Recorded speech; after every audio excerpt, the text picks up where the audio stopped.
Chris, I'm so excited to be talking to you.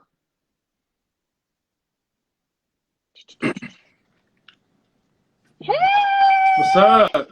how are you? Doing good. How you doing? I am doing well. Thank you for joining. Sabrina from Tennessee. Hey, how are you? Welcome, everybody. Everybody's just telling me where they're from. Got you. So Frank says, now you do the Jamaican accent, so now do the Memphis.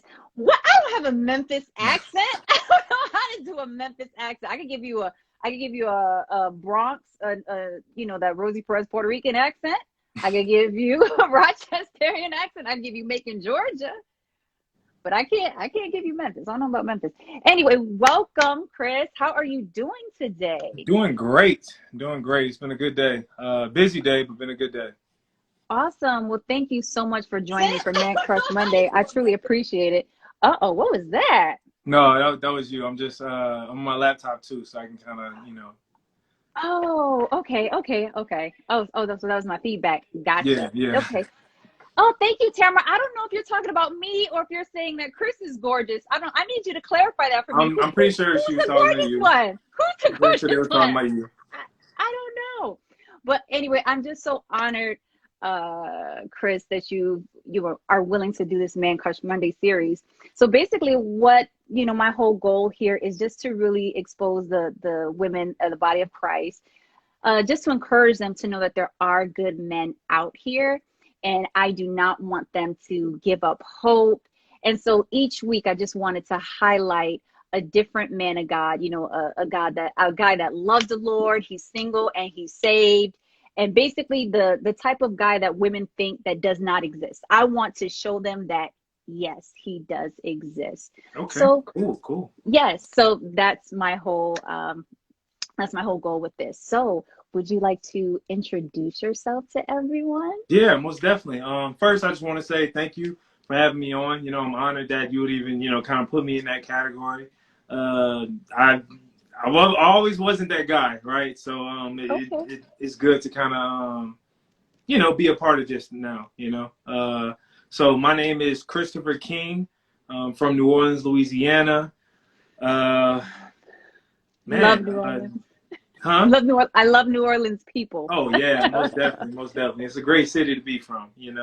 Um, Yeah, so what I do, I guess, day to day, I'm actually a prosecutor. I'm assistant district attorney. I'm an artist. I'm a trainer. I'm a model. I'm a author. I'm a poet. I do a whole bunch of different things, right? Um, but yeah, so hey, I'm just trying to serve God as best the way I can, and in the talents and the gifts that He's given me. That's wonderful. And you said that you're from New Orleans, so we Yeah, did get a question for you. So are you originally from New Orleans? Like somebody wants to know more about your ethnicity. If you're from Africa, are you African American? yeah, Like yeah. what's your ethnicity? Oh yeah, I'm from New Orleans. I'm born and raised. Still got my 504 number. Yeah, my mom. I guess my mom's a little bit of Creole too, so I kind of have Okay. that. I guess in it. My mom's like really light skinned. Clearly, I get it from my dad's side. Nothing wrong But with it. We love the yeah, melanin over here. right, Nothing wrong right, with it. right. So, but yeah, from New Orleans through and through. Okay. So you know what? I've never had any authentic Cajun or any like Creole cuisines before. So I never had any real gumbo or What? jambalaya. Oh, you're missing out. Yeah, I You're am. missing out. Yeah, I definitely want to come to New Orleans and try the food. So I definitely have to do that because I Hey, think the coast. no, most definitely. Most definitely. You definitely need to come and do that. I mean, the food, I think we're second to none, to be honest. Especially if you like spicy things, you like fried food, you like seafood. Um, yeah, this is the place to be. Okay, I'm willing to try anything. I think the most exotic thing that I had was like black squid ink pasta and the sea urchin. But Okay. I think I can get with the Cajun stuff. I think I could try it. I'm ready. Hey, just it's kind of spicy. Just fair warning. Fair warning. Okay. So I need to have like a glass of milk or something to Yeah. get it down. All right. Okay. All right. So you ready to get into these questions? Hey, And let's get it. Let's make it happen. I'm gonna hit you with this smoke. Hey, I'm with it. I'm ready, prepared. Okay. All right. So our topic that that we discussed, that you would like to discuss in the live today, was that how women should be able to recognize a good man, especially in the body of Christ. I think we're taught so much of like the counterfeit and what a wrong dude looks like that we don't know what right looks like. Yeah. So are you able to walk us through that and tell us what right looks like and what we should be looking for? Yeah. I think that's extremely important, right? Because Mhm. it, like you said, there's a bunch of bad guys out there, and women in general, right? There's a lot of bad people out there. So how do you really determine what's a good guy, right? I think you first off have to look at the guy's character, right? Mhm. Obviously, you have to be attracted to the dude. Putting that aside, we already understand that, right? In terms of relationship wise, but in terms of like what's a good guy, you have to look at his character. Got to look at his honor. Got to look at how he reacts to certain things. Does he live off of emotions, or does he live off of principles? Right. I think that's Mm. really important. Something that anybody asks me, I try my best to live based on principles and not my feelings. Right. Okay. Because sometimes your feelings are fleeting, right? One second you're feeling mad, next second you're sad, next second you're this and you're that. But if you live on a set of principles, which my principles are God's principles, right? If you live Mm. based on those, then it doesn't matter what you feel, right?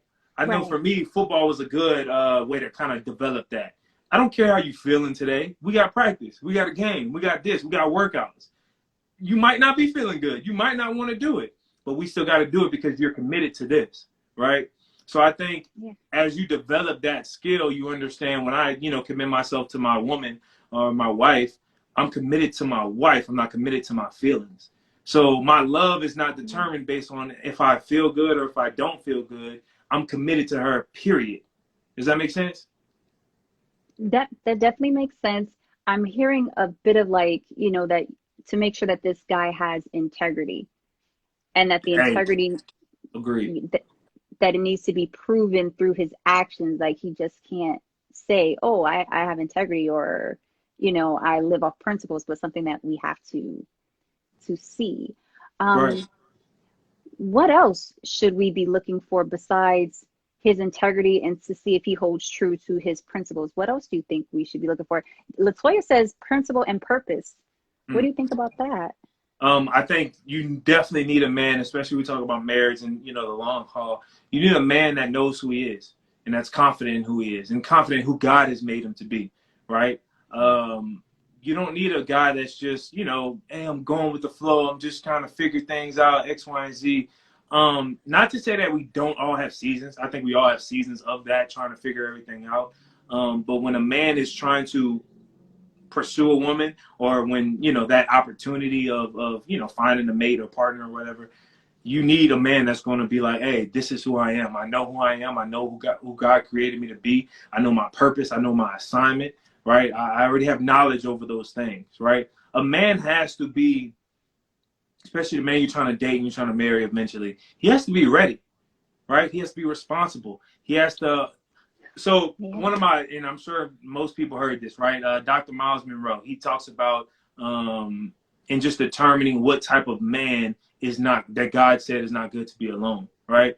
Right. When he said that in Genesis, he was saying that a man with a job, a man with purpose, a man with the work ethic, a man that has honor and integrity, a man that has all these qualities, that kind of man it's not good to be alone, right? If you a bum, if Mm. you lazy, if you this, if you that, or you just can't control your emotions, or if you're wilding out, yeah, you should be alone. You still got to grow up. You still got to develop. You still got to become the man that can lead a woman, that can lead a family, right? I know in today's society we're so, with the whole feminist and everything like that, Yeah. and if we're being honest, there's not a lot of men that are living up to that standard of what a man really should be, right? And if you want to be that kind of man, you got to be able to lead. You got to be one able to die to yourself, but you got to be able to lead correctly, and that's not as easy as most people make it sound, right? Hmm. So when you say that a man should lead correctly, what does that look like? Like, how does a woman know that she's with a guy who can properly lead her, like, in a healthy way? Like, what should she be looking for in Okay, his leadership? You got to be looking for a woman that's one submitted on a guy. That's for one, right? Find a man that's committed to self-development, mentally, physically, spiritually, emotionally. I think that's a really important, that you have a man that's like, oh, I'm constantly trying to improve myself, right? To have a man that can protect you, right? Physically, mentally, spiritually, emotionally. Have a man that can cover you and can watch over you, right? A man that can provide. And I'm not just talking about financially, right? I know a lot of times in society we'd be like, oh, provide. That means he got to have this amount of money and he got to provide. Being a provider is so much more than just bringing home a check, right?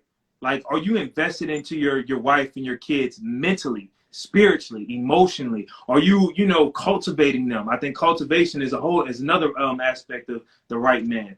Is that man making you better, right? Woo! Not, is he really making you better? And I honestly think if that man is hitting on all those areas, I think he's a good pick, right? I think he's a solid pick. Now, not to say that that's what means y'all gonna get married and have kids, because you got to be the right one. But that's a great start, right? A man that has those qualities and that can lead properly and that can cultivate you, can protect you, can provide for you.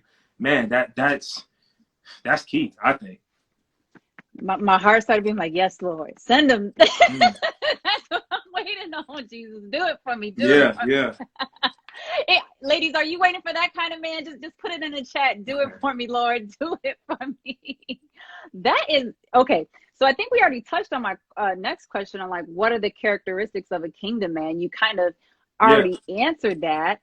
I'm actually want to get to let me see. Oh, okay. Here's a question. When does a man know that knows that he's found the one? Like, when does a man know? I mean, this is all in theory, right? Because I mean, if I did, I'd be probably married right now, right?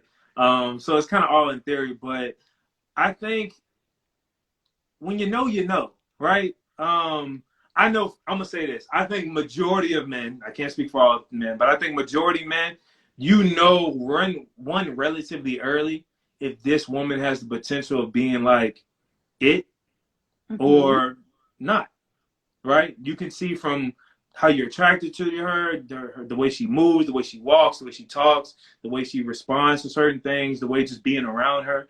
And I think all men have this kind of scale, right? I just was talking about this to one of my brothers. So there's, and not getting overly spiritual or anything like that, just talking more like in the regular flesh, everyday life. So when a man sees a woman, right, she either is going to fall into this bracket of like, oh, she's fine, right?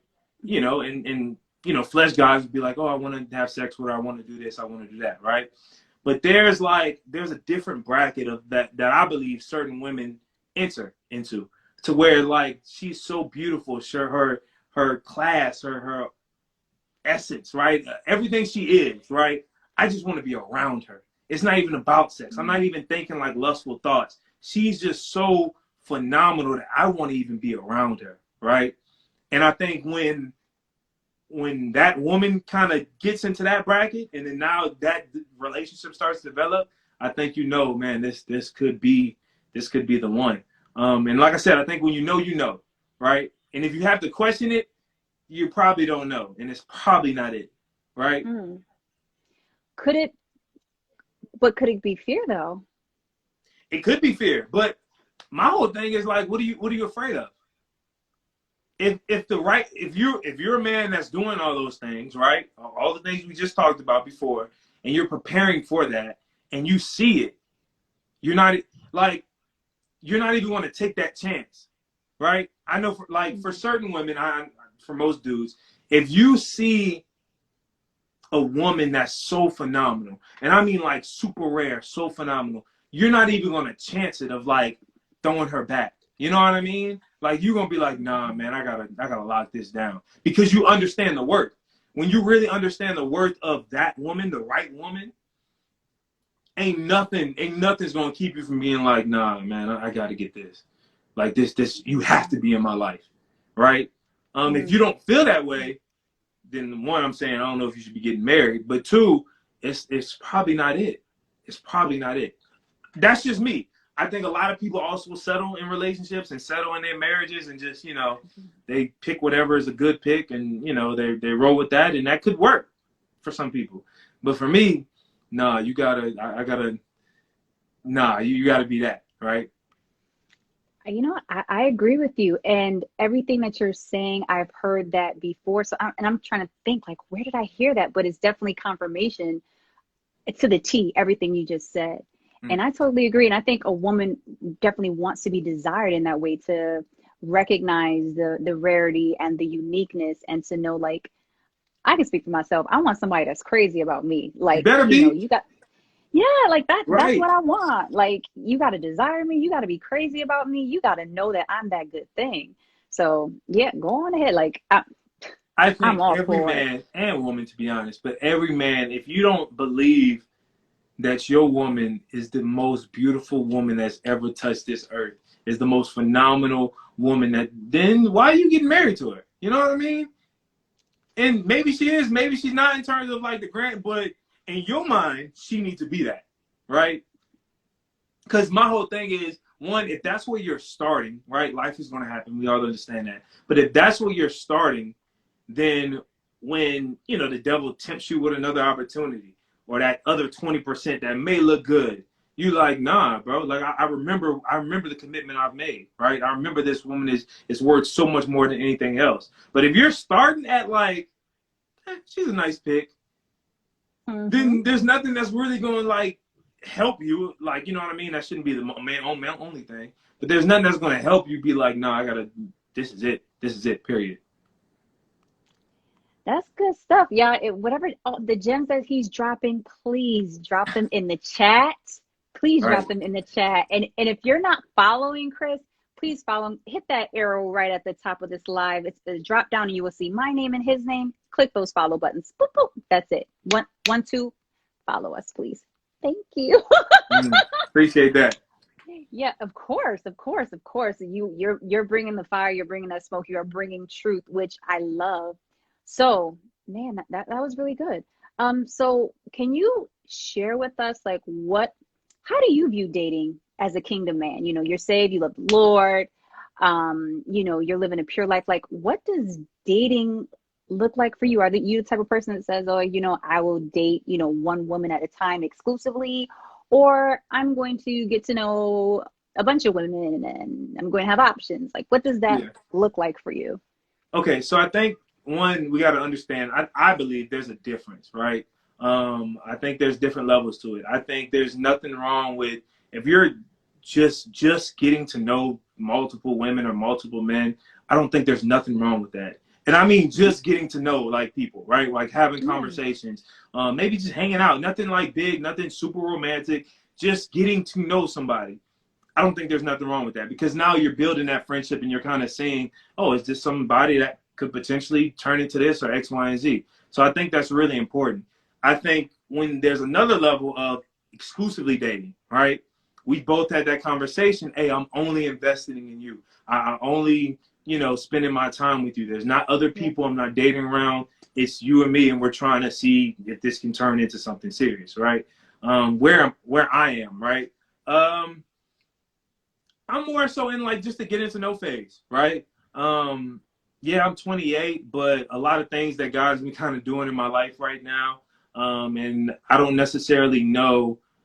I'm gonna say this: I understand the responsibility and what it takes to pursue a woman. I mean, really pursue a woman, right? So my whole thing is I want to be very careful and intentional about the woman I do pursue. I want to get to know that woman. I want to build that friendship. I want to understand her flaws or get to know her on a deeper level before I'm like, no, I'm going to pursue you with the intention of going this way or going this way. I know a lot of times, I think I made a TikTok about this. Like sometimes Christian women can be like, from the jump, so what's your intentions with me? Right? Like I'm supposed to just know I'm going to marry you from the first conversation. Like I don't even know you at this point, right? Like, can we get to know each other first so I can see like if I even want to, right? Because just because if we're being honest, just because you're a Christian woman don't mean you're my wife, right? That part. And that works both ways. That works both ways. But I Tell me think about the it. getting to know phase, right, of generally getting to know somebody and having those deep conversations, I think that's extremely important when trying to develop and see, can this be an exclusive relationship? Can this be boyfriend and girlfriend? Can this be courtship? Can this be potentially marriage, right? So I'm at the phase to where I'm just getting to know people. I'm seeing, hey, could this even work, right? Are we even compatible, right? Do we have the same Right. beliefs? Right? Because if we don't have those things, yeah, you cute, but that ain't gonna really hold no weight too much, you know? I agree. And just like you were saying earlier, in addition to the, the religious alignment, and if you guys are compatible, if you got that chemistry, but also if your purpose aligns, because if we're Right. kingdom people and we're coming together, like that's going to impact the kingdom, and that's ministry.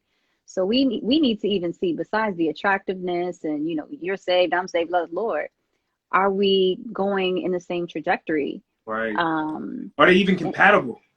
Is yes, your purpose compatible, right? Because if God yes. has one person and I got you in LA doing this, and I have another person, hey, I'm sending you out to Africa to be a missionary. Well, not saying it's impossible, but that might be a little more challenging than you think, you know? Agreed. See, you and me, like we are on the same Yeah, no, page. that, We are that makes definitely on the complete same sense. page. It does. And um, what can I see happening with, well, actually with both of us, because we're both attractive people, that Well, thank instead you. of I'm glad you think so.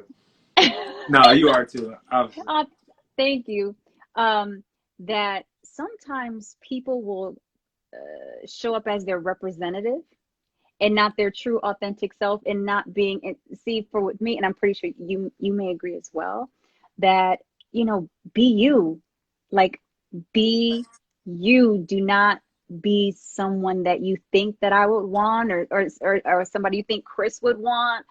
um be you, Yeah. like don't be somebody else. Because have you ever experienced somebody like What? trying to be something that they're not for you? Yeah, all the time. And I say that, and I've had that conversation even with women. Like, I want you to have a relationship with God. I want you to be spiritually mature. I want you to be on a certain level. But don't, for example, the whole waiting thing. Don't wait because of me, right?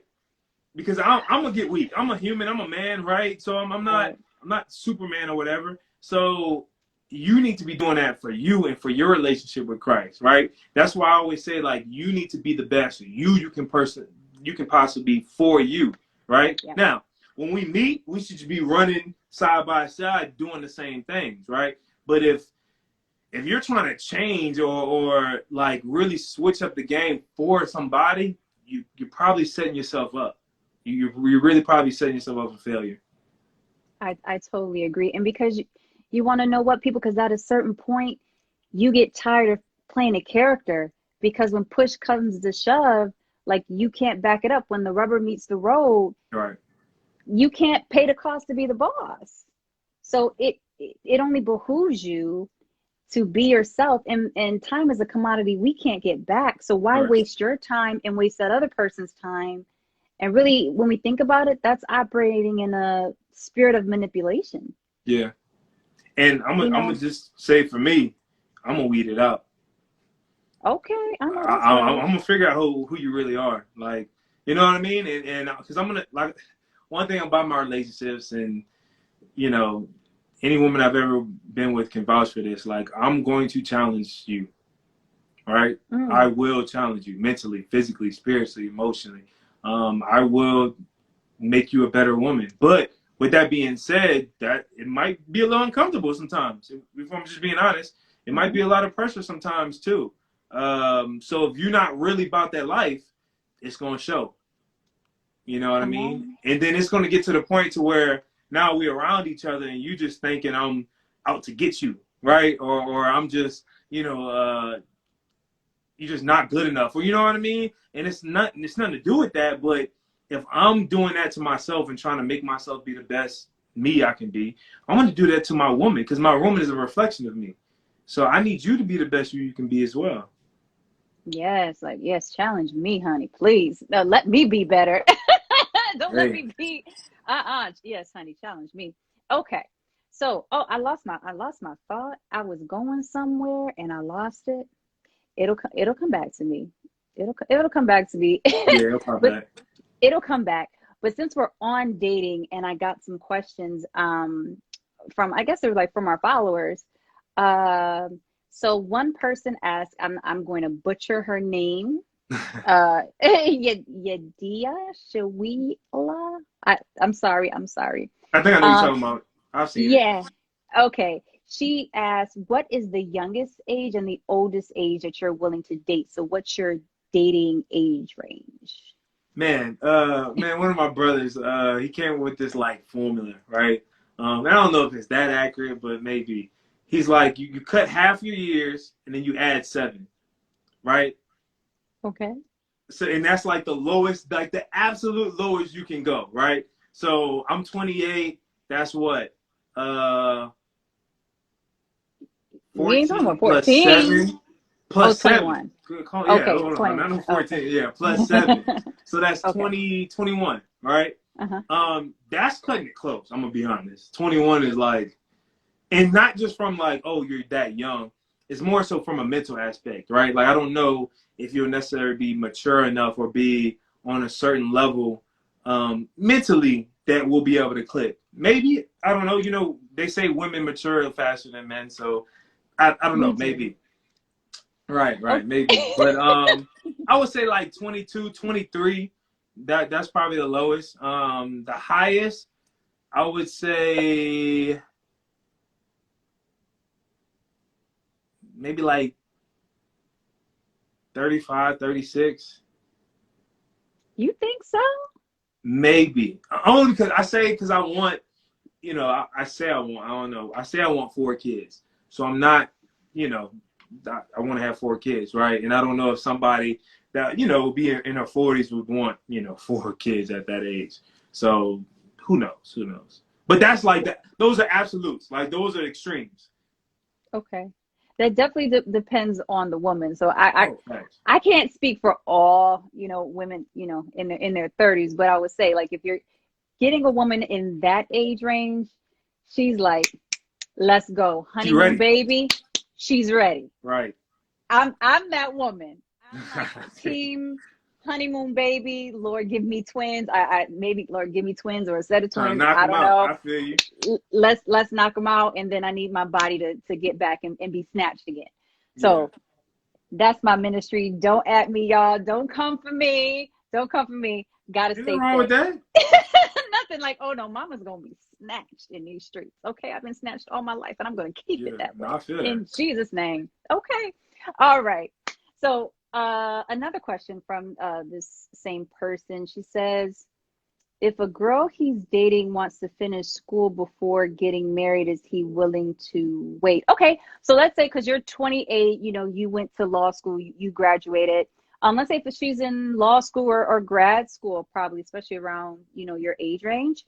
Would you wait for somebody to graduate school before getting married? Are you willing to wait for that? Um, I don't see why you couldn't do it during, but if you just absolutely have to wait, as long as you're not like, no, I mean, I don't have a problem with that. I don't, as long as you're doing your thing and you hustling, you're grinding, you got a plan and making things happen. No, I don't have a problem with that at all. I mean, I always wasn't, graduated at the moment, so I get it. As long as you're Yeah. doing your thing and in your process and you're working through it, no, I don't have a problem with it. Okay. Okay. Leticia in the comments says she feels me. See, sis, we here. We team honeymoon babies, team twins, or whatever. I got you. You got me. We understand each other. Okay. All right. So we have one more question. Okay. So this is from Diary of a Born Again. This question has, some assumptions and inferences in it. So she says, being prepared and equipped to lead a home, what has kept you from pursuing a wife? So, the lawyer in you already see the assumption in this question, but Mhm. um, I want to try and clean this up for her, but I want to be true to her question and honor her question. Um, but I think the assumption is that you're not even pursuing a wife at this point. And the assumption is also that you are prepared and ready and equipped to be a husband at this point, but you're not pursuing. Yeah. I think that's definitely her question. So you can tackle that however you Okay. choose. I think, especially just, given the last couple of years, I think God has kind of had me on assignments, right? If I'm being honest.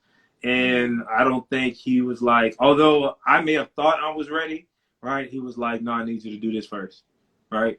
Okay. Even in the Bible, it talks about how, once you become married, your time is kind of split, right? Your focus is kind of split, right? So when you are single, you got work to do, right? So I know for the whole law school thing, I had work to do, right? Studying for the bar, I had work to do. Building my career now, I'm buying the house and doing all these things. Like God needed me laser focused on these things, right? Now I think I'm there even more, right? Because now I got the house, I got the car, I got the career, I got all these things, right? So I know I can provide and be that husband. And now I'm just kind of really waiting on the go, waiting on the green light, and God's like, okay, you good, like this the one. And then whenever that time comes, we're gonna make it happen. But I'm patient too, right? I understand timing is everything. I understand there's not going to be another time, after I get married to where I can just do whatever I want to do, right? I can come into my art room and just paint for a day or for 2 days. I can go train a whole bunch of people. I can travel. I can do pretty much whatever I want. I don't have necessarily nothing to, I don't want to say hold me back, but nothing to kind of hinder me from that, those opportunities or whatever. So, but whenever that time comes, no, I'm down to pursue a woman. But like I said before, I also know what it takes to really pursue a woman, right? And that energy that you got to bring, and that amount of focus and intentionality you got to be with it. Because I made a vow to myself, just going through relationships and having experiences. I'm not opening another woman's heart without me knowing I can care for it, I can cherish it, I can protect it, I can catch it from like when it falls, right? I'm not doing that again. I've done that in the past, just being young and kind of having that experience, and I'm not doing that again. So when I do decide to pursue a woman's heart and to open it up and to do all that, I'm gonna know, hey, this is what I want, or this I'll be able to, cherish it. Amen. Latoya, so how do you pursue a woman as a kingdom man? You know what? That's a good question. Like, we need to know what a man pursuing us looks like. Like, Yeah. is he just trying to be the homie, or is he really trying to shoot his shot? Yeah, let's talk about that. I mean, I don't know how other dudes do it, right? But man, you gotta have confidence, right? I think that's the first and foremost thing. You gotta have your swag. You gotta be funny. You gotta be charming. You kind of gotta do all these different things, right? For me, I'm gonna say how I done it in the past. It just starts with like a conversation, right? Like, you don't always have to think so big and so out there, right? You don't have to have the lines. You don't have to do none of that crazy stuff. All you gotta do is just start a good conversation, right? Okay. So you come up with like a good excuse, right? So let's say y'all go to the same school, right, or whatever. Just be like, hey, you ever had this teacher or something? Like, you start off with something simple like that, right? Spark a conversation and then see where it goes. And if that develops in like, well, where you from and this and that, and then now it's just cool. Now, me personally, I get this rule. I don't. I'm about to tell all my secrets. I don't ask for the number on the first interaction. I don't. Okay. Only because like when a dude asks for the number so quick, right? It almost, I think it kind of puts the woman's like walls up, right? A little bit. It's like, oh, whoa, like chill out. So, you know what I mean? But if you just have like a great conversation, like a really good conversation, and you be like, man, it was nice meeting you. Hopefully we can connect sometime, X, Y, and Z. And then you just go about your business, they're gonna be a little more curious, right? They're gonna be like, man, who was this dude? Like, you know what I mean? Like, I just had a dope and they might search you up, they might look for you or something like that, right? So I think you have to be creative with it, right? But don't be too timid. do not be too timid to be like, oh, she's just gonna walk by your door and just, God's gonna drop her in front of you. No, no, no. You gotta go out and get what you want, right? But have some style with it, have some swag with it. Do your thing. Oh I yes, and agree. I see the comments. She like, "Don't you see her again?" Yeah, yeah. You do your research. Now I'm not saying that. Oh, you just now if you traveling or whatever, and you like across the country or you're in a yeah, obviously at least get her. You know what I mean? Like take some type of note. But if you're just like in your everyday kind of routine, hey, well I know you go to school here, so I'm gonna see you again, right? And I wanna, hey, remember X, Y, and Z? You know what I mean? Just kind of start it up Okay. again. And then that's when you kind of, take it to that next level. But just do it gradually. Okay. Somebody said, isn't that playing a game? I don't think he's playing a game. I think he's taking his time and to feel the situation out. I think that's what he's doing. Like if somebody's playing a game, you would definitely know. It Yeah. would leave you I don't think confused. that's playing a game because so imagine if a dude hits you up first and he's like, hey, God told me you was my wife. Or was like, hey, I know you, hey, I'm sure every woman heard that before, right? Or, hey, can I get your number? Like just going too much too fast, right?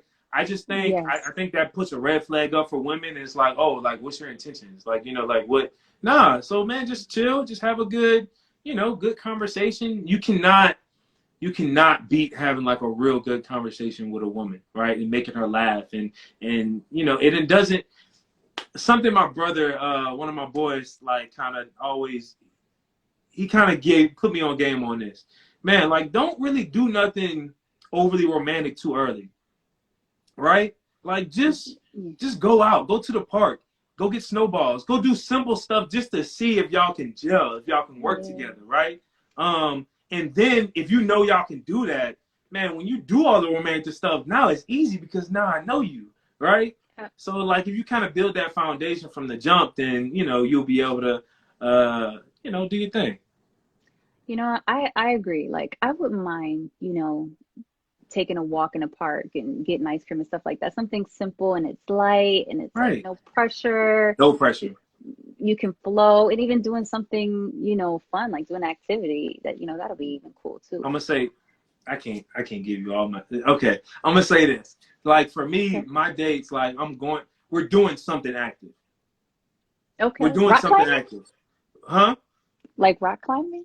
Rock climbing, bowling, That'd be fun. skating, paintball, like whatever it is, we're doing something active, right? Because I want to have fun. I want to be able to have fun with you, right? And if you like, Okay. no, I just want to go out to eat. Nah, this probably not gonna work. I'm gonna be real with you. It's probably not gonna work. And then not only that, you're not about to use me for just like a free meal. A free meal? Right. Women do that, but nah, just having a good time, right? Just having a good time and being active and you know, I agree. Like fun dates are, the best dates because I'm a person, I like to be active. I'm an active person. I got an injury right now, so I haven't been working out like how I want to beast out in the gym. But once I get my clearance, oh, I'm back on those back weights. in it. Thanks. I'm back in it. So yeah, I'm down for all that. So I get it. So we do have a question that came in. She says, "Are you willing to date long distance?" I know you're Ooh, located in New Orleans, but yeah. is So that something you're long into? distance is tough. Only because like me and my relation, like I need you around, right? Like I like having my woman around me and stuff like that. Not like nothing crazy, Yes. but just kind of being around me. Um, I'm open to it, but I gotta know. You know what I mean? Like I gotta know, man. Like this the woman I'm pursuing, and you about to like, I'm all in right at that point. Yeah. Um, it would be hard to kind of do that from the jump. You know what I mean? Hmm. That kind of relationship, that friendship, that foundation kind of has to be set. And if that's set and that's taken off, then yeah, I would be open to it. I'm not necessarily opposed to it, but we got to make sure we on the same page because there's a lot of things that you just gonna have to work through. I agree. But actually, you know what? You'd be surprised of how much intimacy can grow by just even being long distance because you have to talk to that person, whether you're FaceTiming Mm. and having these conversations. And sometimes those conversations are just deep conversations because you're not physically there with one another. So like that piece is eliminated, but like other parts of your connection can really grow to something strong. Yeah. So I've experienced that. That is very real. Okay, so we have three more. Okay, okay. Can you date? Somebody says, V Nelly, can you date a 20-year-old woman? I think he already answered that. Ooh, that's pushing it. I'm not gonna lie. Like you got to be It's young. yeah, that's Girl, you young. got time. Girl, you got time. There's a lot of fish in the sea. You got time. What's your opinion on public displays of affection on PDA? I'm with it.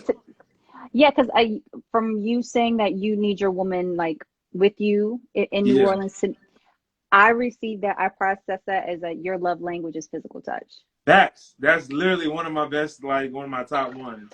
Is See, when you physical get touch. when you get an experienced woman, honey, she can read in Yeah, between the lines and she knows some things. She knows some facts. things. Nah, I'm I think there's a lot. Me and my boy was talking about this too. One of my other friends, like he was like, man, what's the line? Like, what's the line in PDA? Like, to be honest, Mhm. I'm all for it. Um, like, Right. I'm an affectionate person, right? Especially if I'm about you. Like, if I'm about you and you about me, and we're like we're doing a thing, nah, like I'm with it. Physical touch is, like I said, is one of my love languages, so I'm down with it. Okay. Someone in the comments said, "Would you date a woman with kids?" Actually, I think I saw this. You answered this on your other live. Yeah. I can't remember the girl's name, but I like her reels. Um, I don't want to answer that for you, but if you definitely um, can if you choose. the S on that makes it a little more challenging, right? A Right. kid, I think that's a possibility, right? Especially the older I get, I understand, people have past and stuff like that, so I'm not gonna hold that against anybody. Um, but kids, like with an S, that might be a little difficult. Only, and I say this because of this, right? There's a lot of factors that go with that, right? Oh yeah. First off, I gotta know your baby daddy. I gotta like, are y'all good on good terms? What kind of guy is he? If he's a complete opposite from me, that's gonna be a little hard. I also understand that I'm always gonna come second to the kid until I assume the role of that husband, which I should, and which every kid should, right? I understand that, but you got to know that going in. You got to be comfortable with that. Two, like I said, I think I want 4 kids. I don't know many women that's gonna already have 2 and it'd be like, no, I want 4 more with you. I don't know Right. many women that's gonna want 6 kids, right? Uh, so that's gonna be a little tough. But you know what? Yeah, I'm with you on that because I don't want a man with children. mm, And, I was open to it at one point, but I really want to share that moment with my husband, like us I having our agree. first kid together. And yeah, so I get it, I understand, and it's possible. Um, so Imani asks, how do you feel about a woman showing interest first? I think that's great. I don't think there's nothing wrong with a woman showing interest first. I know a lot of times we be like, let me say this first. I don't think any woman should pursue a man. I Thank don't you. think any woman should pursue a man. That means Thank you. multiply like, oh, I'm doing this, or I'm calling a date, so I'm doing this, or I'm actively pursuing a man. I don't think no woman should do that, right? But Thank you. showing interest, yes, please do that. I don't think there's nothing wrong with showing interest, right? Um, Now how you do that, get creative, right? Don't just be like, go to the DM. Hey, well, you know how many women say, you know what I mean? Like, you know how many people just like that's not going to catch nobody's attention, right? So Right. be creative with that, but definitely show interest. I don't think there's nothing wrong with that at all. Right. Shake, rattle, love. Okay, so I'll help clear it up for you, sis. So so let's say we're in person, right? You can just give him a signal, a smile is just enough. Just be warm, be inviting, be ready to receive and rest in your feminine energy, right? Mm, So he's gonna pick up on that. His masculine energy is gonna pick up on like, oh, she wants me, she's interested, and then he's gonna come. You gotta let him do the work. Men are the hunters. You are the receiver. You're the prize. He'll come for you if he wants you. That's the thing. And that's what women need to realize is that if a man wants you, there is nothing that's going to stop him from pursuing you and coming for you. But, constantly, texting him and asking him like, oh, when are we going to go out? Yeah, And yeah, yeah. I want to go here. I want to do this. I want to do that. No, Without him no. initiating that, then that's a no-go, because now you're showing Right. like, nah, because now he's going to sit back and be like, oh, I got her. Like, there's It, no, you know what I mean? Nah, yes. And I don't think that's wise. it's not. And then I'll tell you from, my experience, so maybe it'll save you some time. And just like if he feels that he already got you, he's not going to pursue you. And then Mm. he may hit you with, there's nothing to pursue. Like he doesn't want you. So then it's like, oh, now you're hurt because you really like this guy. And Right. it's like, oh, he doesn't like me. But then, you learn and move on to the next. But here's what you do though. Let's say if there's some, like you want to go to a museum or you want to do something, just say, just be like, oh, I'm going here. I really want to see this. Oh, this looks cool. I want to go to this African American museum at the exhibit. I think I'm going to check this out. And then if he says, you know what? I want to check it out too. Let me go with you. Right. Boom. You got what you wanted. He's still leading and you're winning, sis. You're welcome. Somebody needs to cash Drop at the me for hints. that. Drop the hints. I'm dropping these femininity. Listen, y'all need to tune into the Art of Femininity on Wednesdays. I'm going to bring you that fire. Okay. You're big, sis. I got you, sis. Okay. Let me get back to the questions. I'm putting them on a game. Okay. So next one.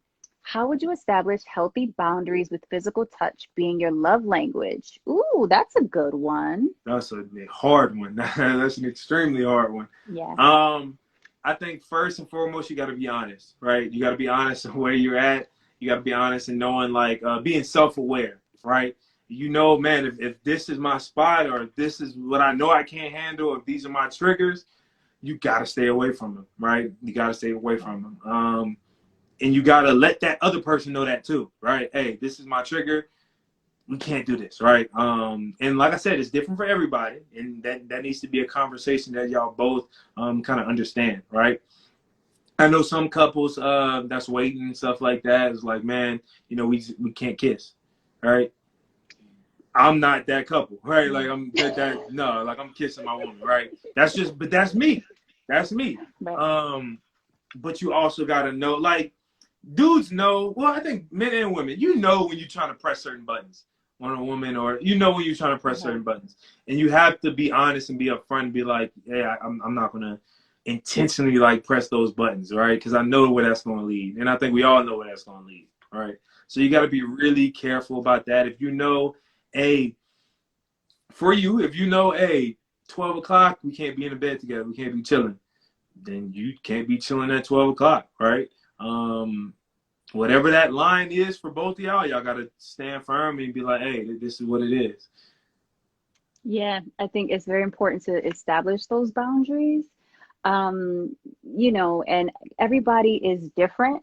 So like where one person may be like, oh, I can't kiss, or maybe like I can, it's just going to be a peck, or I can French kiss you, or some people like, nah, I can't do that. Or, I mean, you have to establish your own boundaries and know what, your limits are. I think self-awareness is key, especially in dating in the kingdom. We gotta, establish some self-awareness. Like a church hug, I don't think anybody's getting off on a church Right. hug. But Right. if you're like embracing and then you grabbing on certain parts, then it's, yeah, that might be a little difficult, might be a little bit triggering. I see you, Okay, B. Johnson. That's one of my boys. He in the live. I okay. see you. Hey, how are you? Okay, so what if you date someone young, but she's super mature, like mature to the point, okay, shoot your shot, sis, to the point where you think she's on your level or even older? I mean, all I'm gonna say is, She's shooting her shot. I'm not mad at you, girl. I'm not mad at you. I haven't met many women, younger women, that are on that level. And I'm not just talking about spiritually, right? Spiritually is good. I mean physically, emotionally, mentally, financially. I mean like on all levels, like that mature, right? Because it's cool just being mature in one area, but I'm not, for lack of a better term, I understand cultivation and everything, but I don't want a project I gotta like necessarily, and I don't think any woman or man wants like a project they just gotta build from ground up, right? You gotta be whole and you gotta be who you are, right? So Mm-hmm. I don't I haven't seen a lot of that, right? So yeah. Right. A project is just too much work. Like Mm. we want partners, not projects. Like, Hey, facts. No, I agree with that. amen. Me. Okay, I don't know what your name is. Can you date someone with a different accent? You look like a man in the picture, but no shade Different if you accent. aren't. Yeah, that's kind of like Heck yeah. that Yeah, doesn't that's not a bad thing. Yeah. not a bad thing at all. Like That's actually a accents. plus if I'm being honest. Yeah, that's Yeah.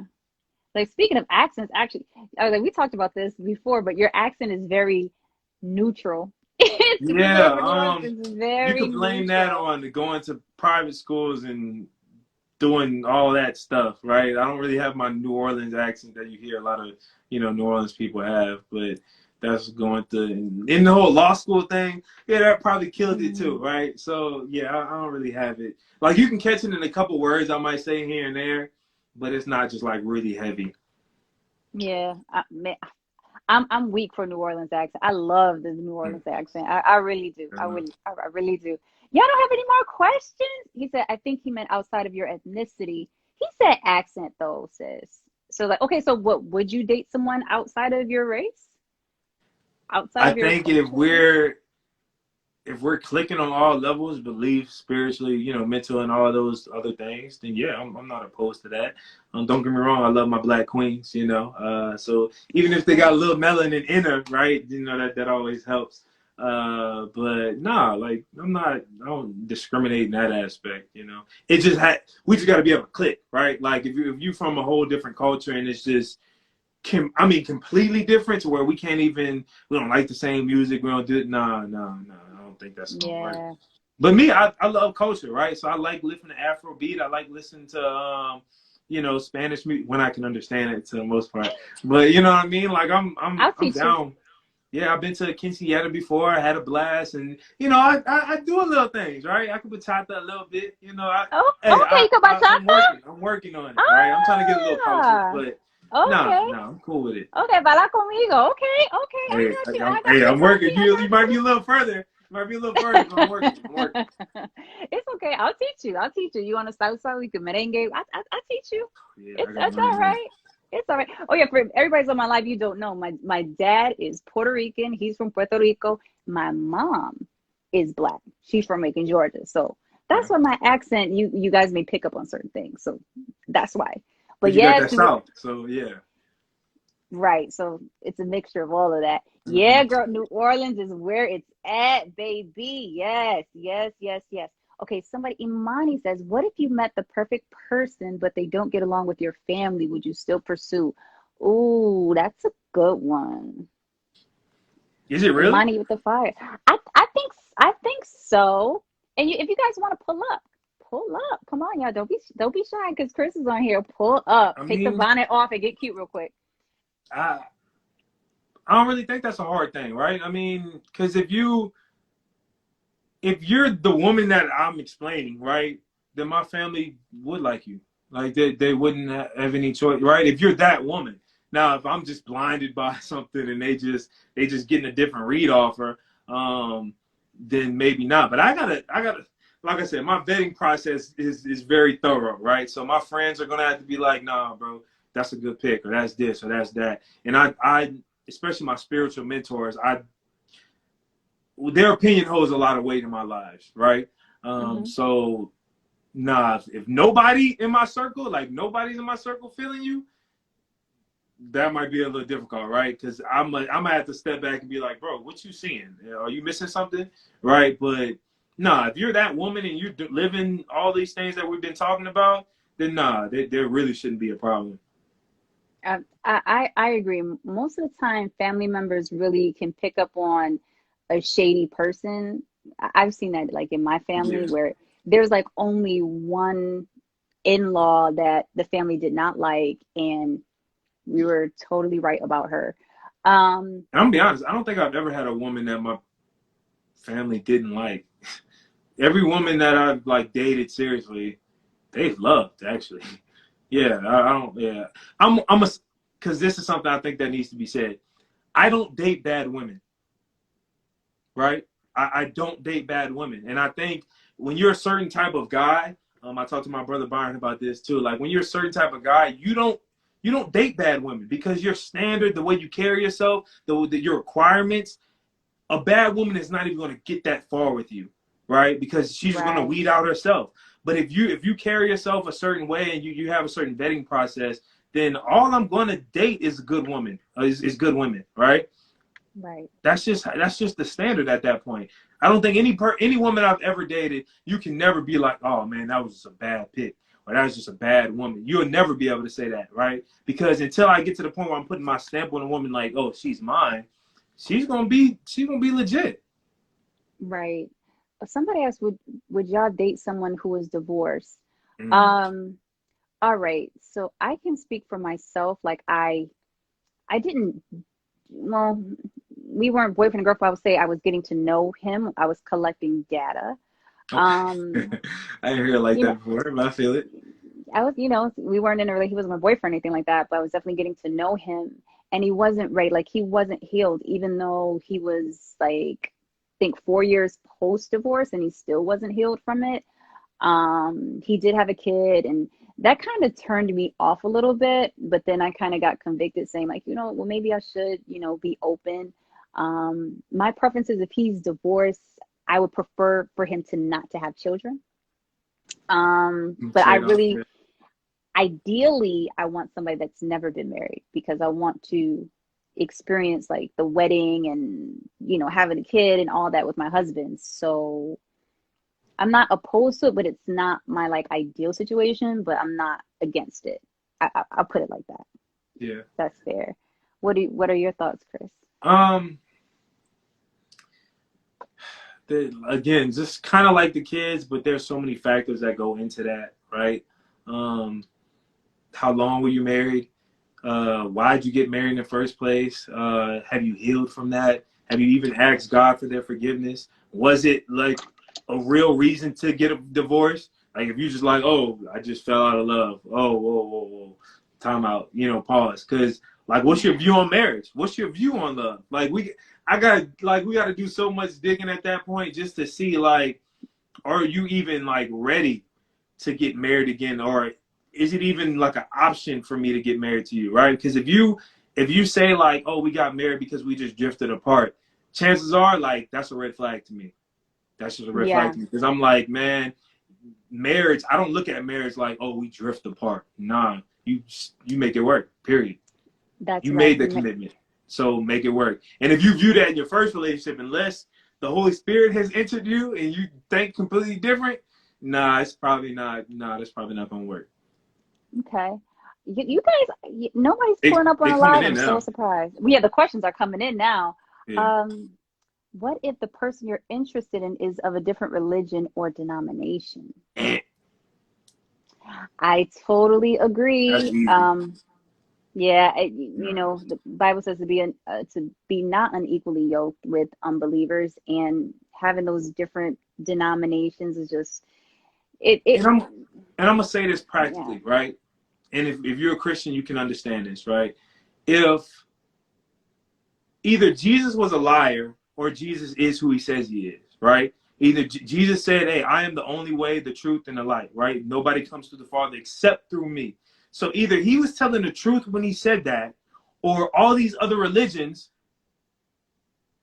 that with him saying that kind of kills every other religion, right? Or right, he was lying and it really kills his whole credibility and he's not who he ever says he was, right? So right, if we're in a family and I'm building, right, I'm building the foundation of my family and my kids and my kids' kids, and we can't even see eye to eye on that, oh, then there's no way we'll be able to raise our kids, how I need them to be warriors, right? Warriors for Christ. There's right. no way. There's no way we can do that because now fundamentally we have different viewpoints. And I'm not being with a woman because if you, no, I'm not doing that. I'm just not. I totally agree. And somebody mentioned the denomination piece. And so I was raised Pentecostal, but I'm non-denominational.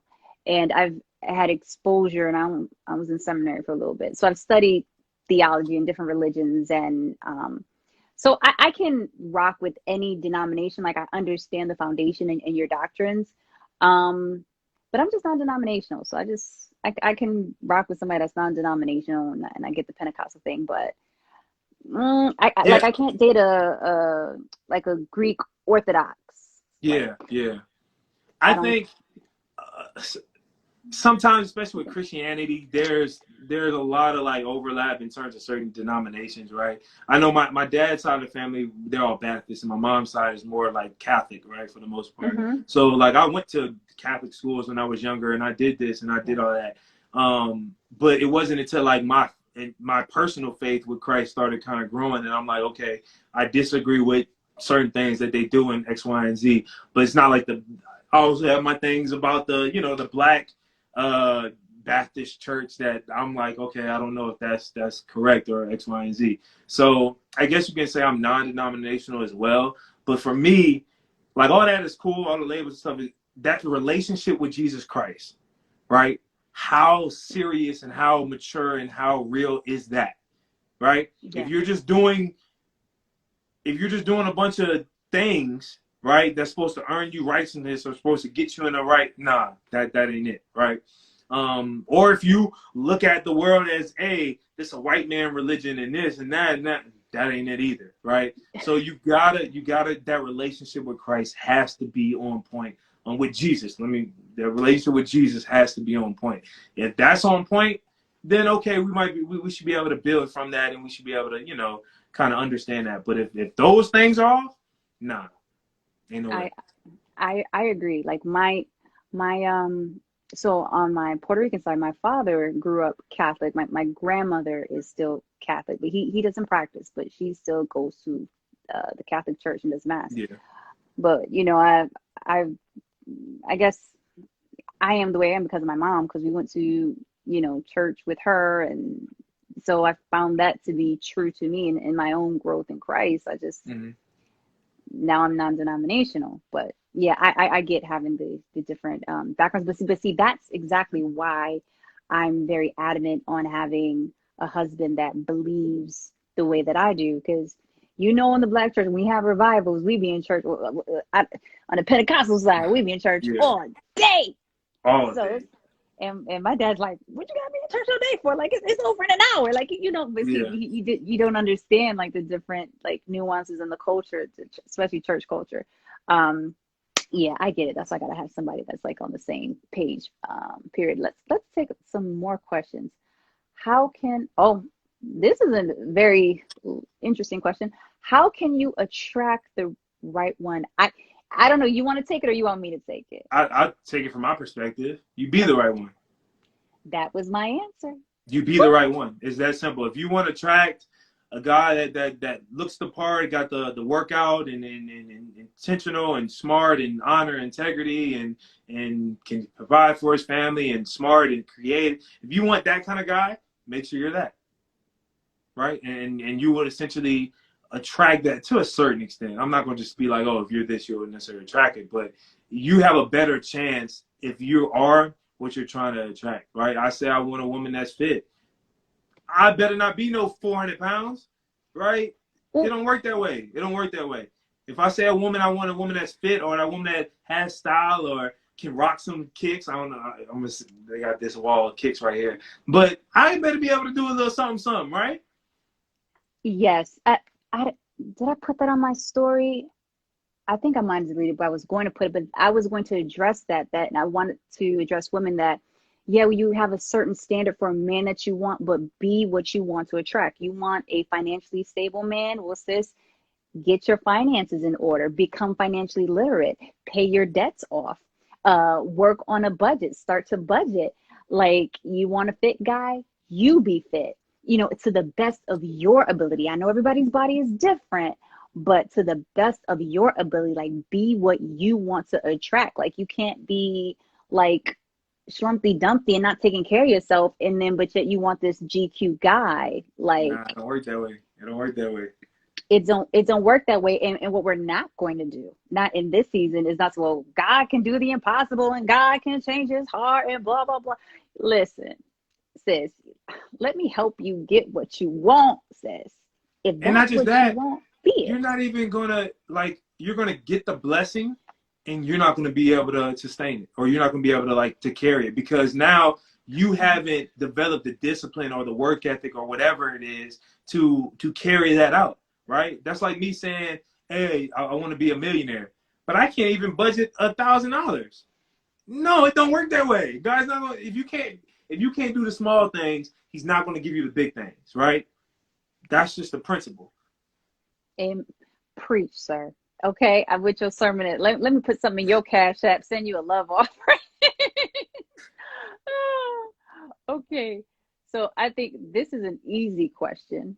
Can you date someone who is a Christian but isn't that serious about it? I'm gonna be honest. We gonna clash. We gonna clash. And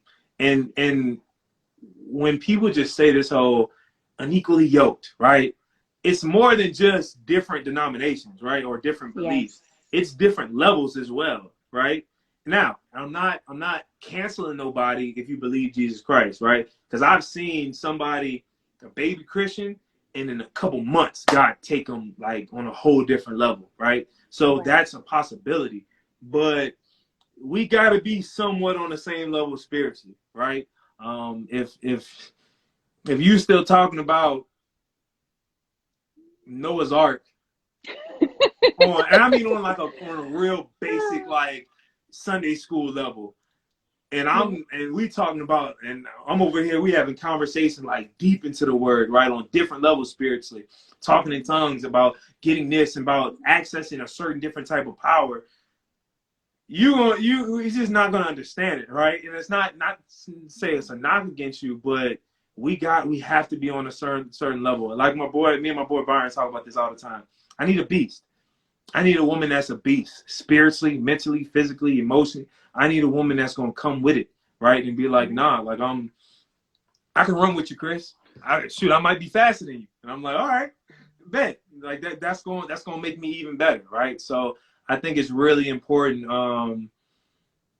I couldn't do it. I couldn't just date somebody that's just like not taking it seriously. Nah. I, I agree with you, and especially from a female standpoint, as a woman who has to submit. Yes, women, we have to submit to a man in his leadership and his spiritual authority over us. So it's important for that man to have a strong spiritual foundation for even to lead spiritually.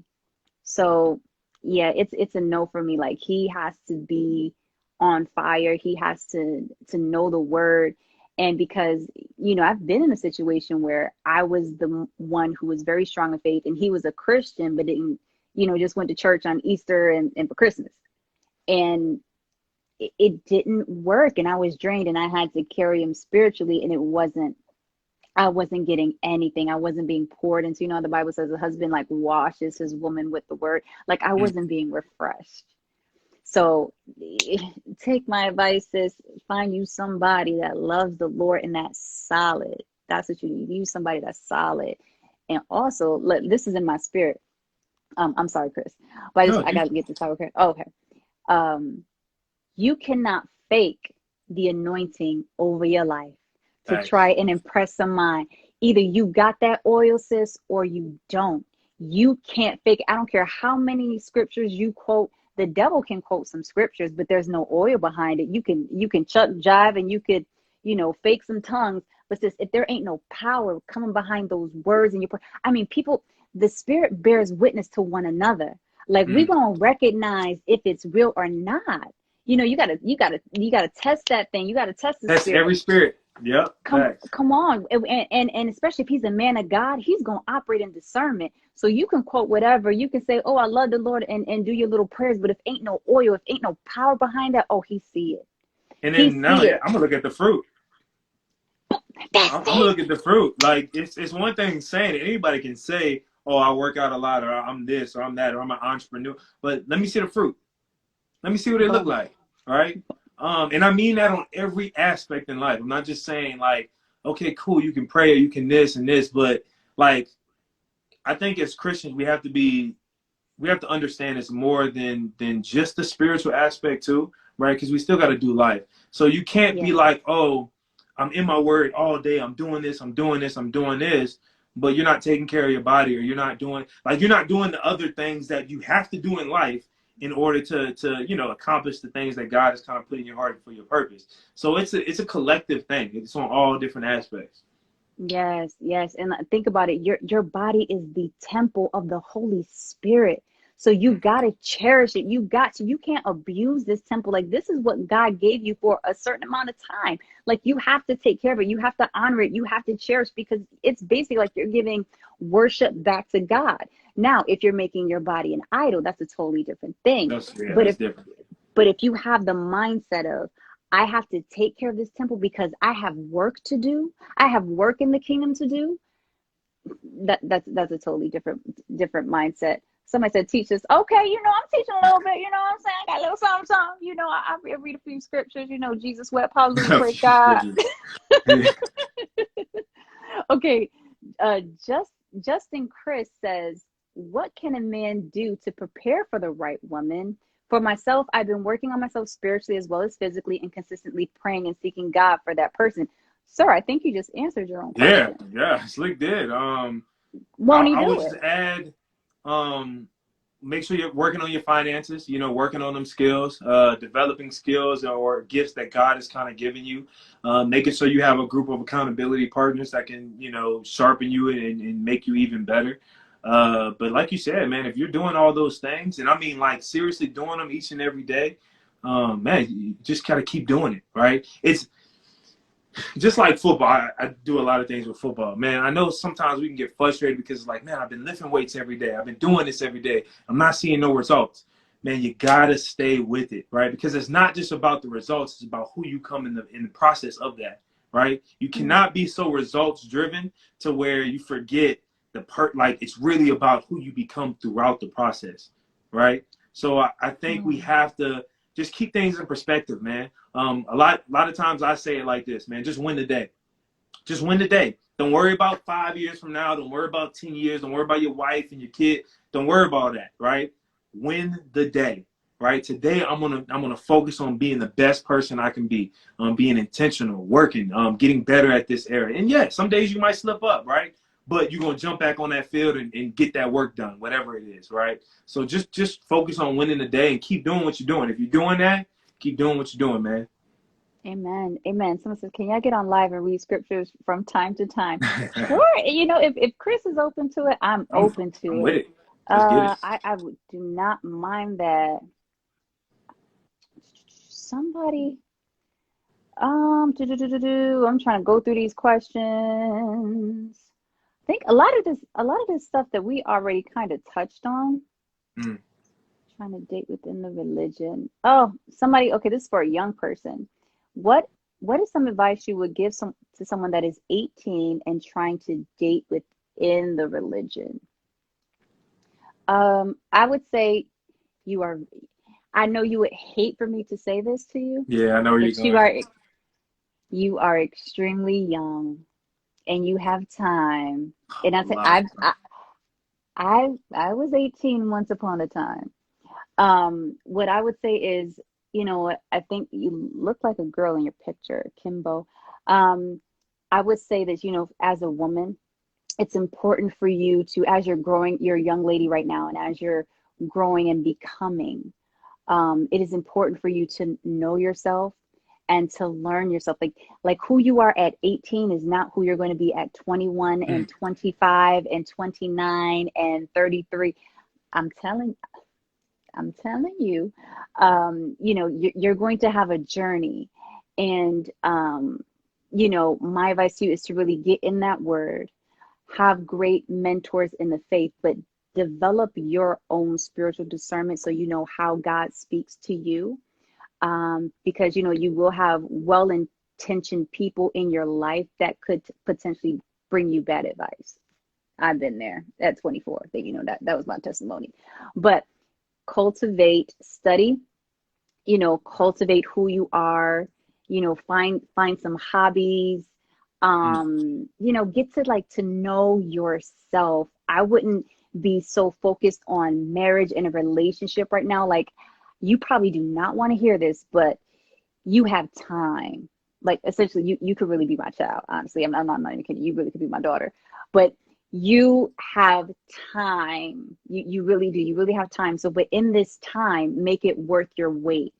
So, right. So you're being strategic during this time. You're developing yourself. You're developing yourself. You're learning yourself. You're getting whatever education, whatever certifications, whatever you want to do, whatever you want to be in life, be that. I don't know if you're in school. I assume that you're in school. You know, finish your education, be focused on that and your career and get to know yourself. And once you know who you are and how God shaped you, then you will know who you will complement, right? Because then Yes. once you're in your purpose, God will put that purpose partner on your path when you're in your purpose. So I think your focus should be on God, who you are, developing as a woman, and finding your purpose. That's my advice from woman to woman to you. And I'm just gonna add just a little bit. Also, like take all the pressure about being in a relationship off you, right? Um, if you find somebody you click with, then just have a good time. Like, don't even just worry about, oh, this got to be boyfriend and girlfriend, and we got to do the Instagram stuff and all that. Man, just have somebody you can chill with and go to the movies and then play pool. You know what I mean? It don't have to be that deep, right? It really, because like she said, you have time. You got to develop yourself. You got to find yourself. So if you could just find some like good friends, men and women, that you can just kick it with and be cool with, man, enjoy that while you have it, right? Enjoy that time of growth, like in those seasons, right? Okay. Someone said, I'm so beautiful. Oh, thank you. Thank you very much. You're beautiful too. Okay, so someone said, I see you, Kelly. what's a good balance between extending grace and accountability to your friend, your partner, etc.? What's a I'm gonna balance be between extended grace and accountability? I'm gonna be honest. This one, and that's a really good question. I'm not gonna lie. This something I've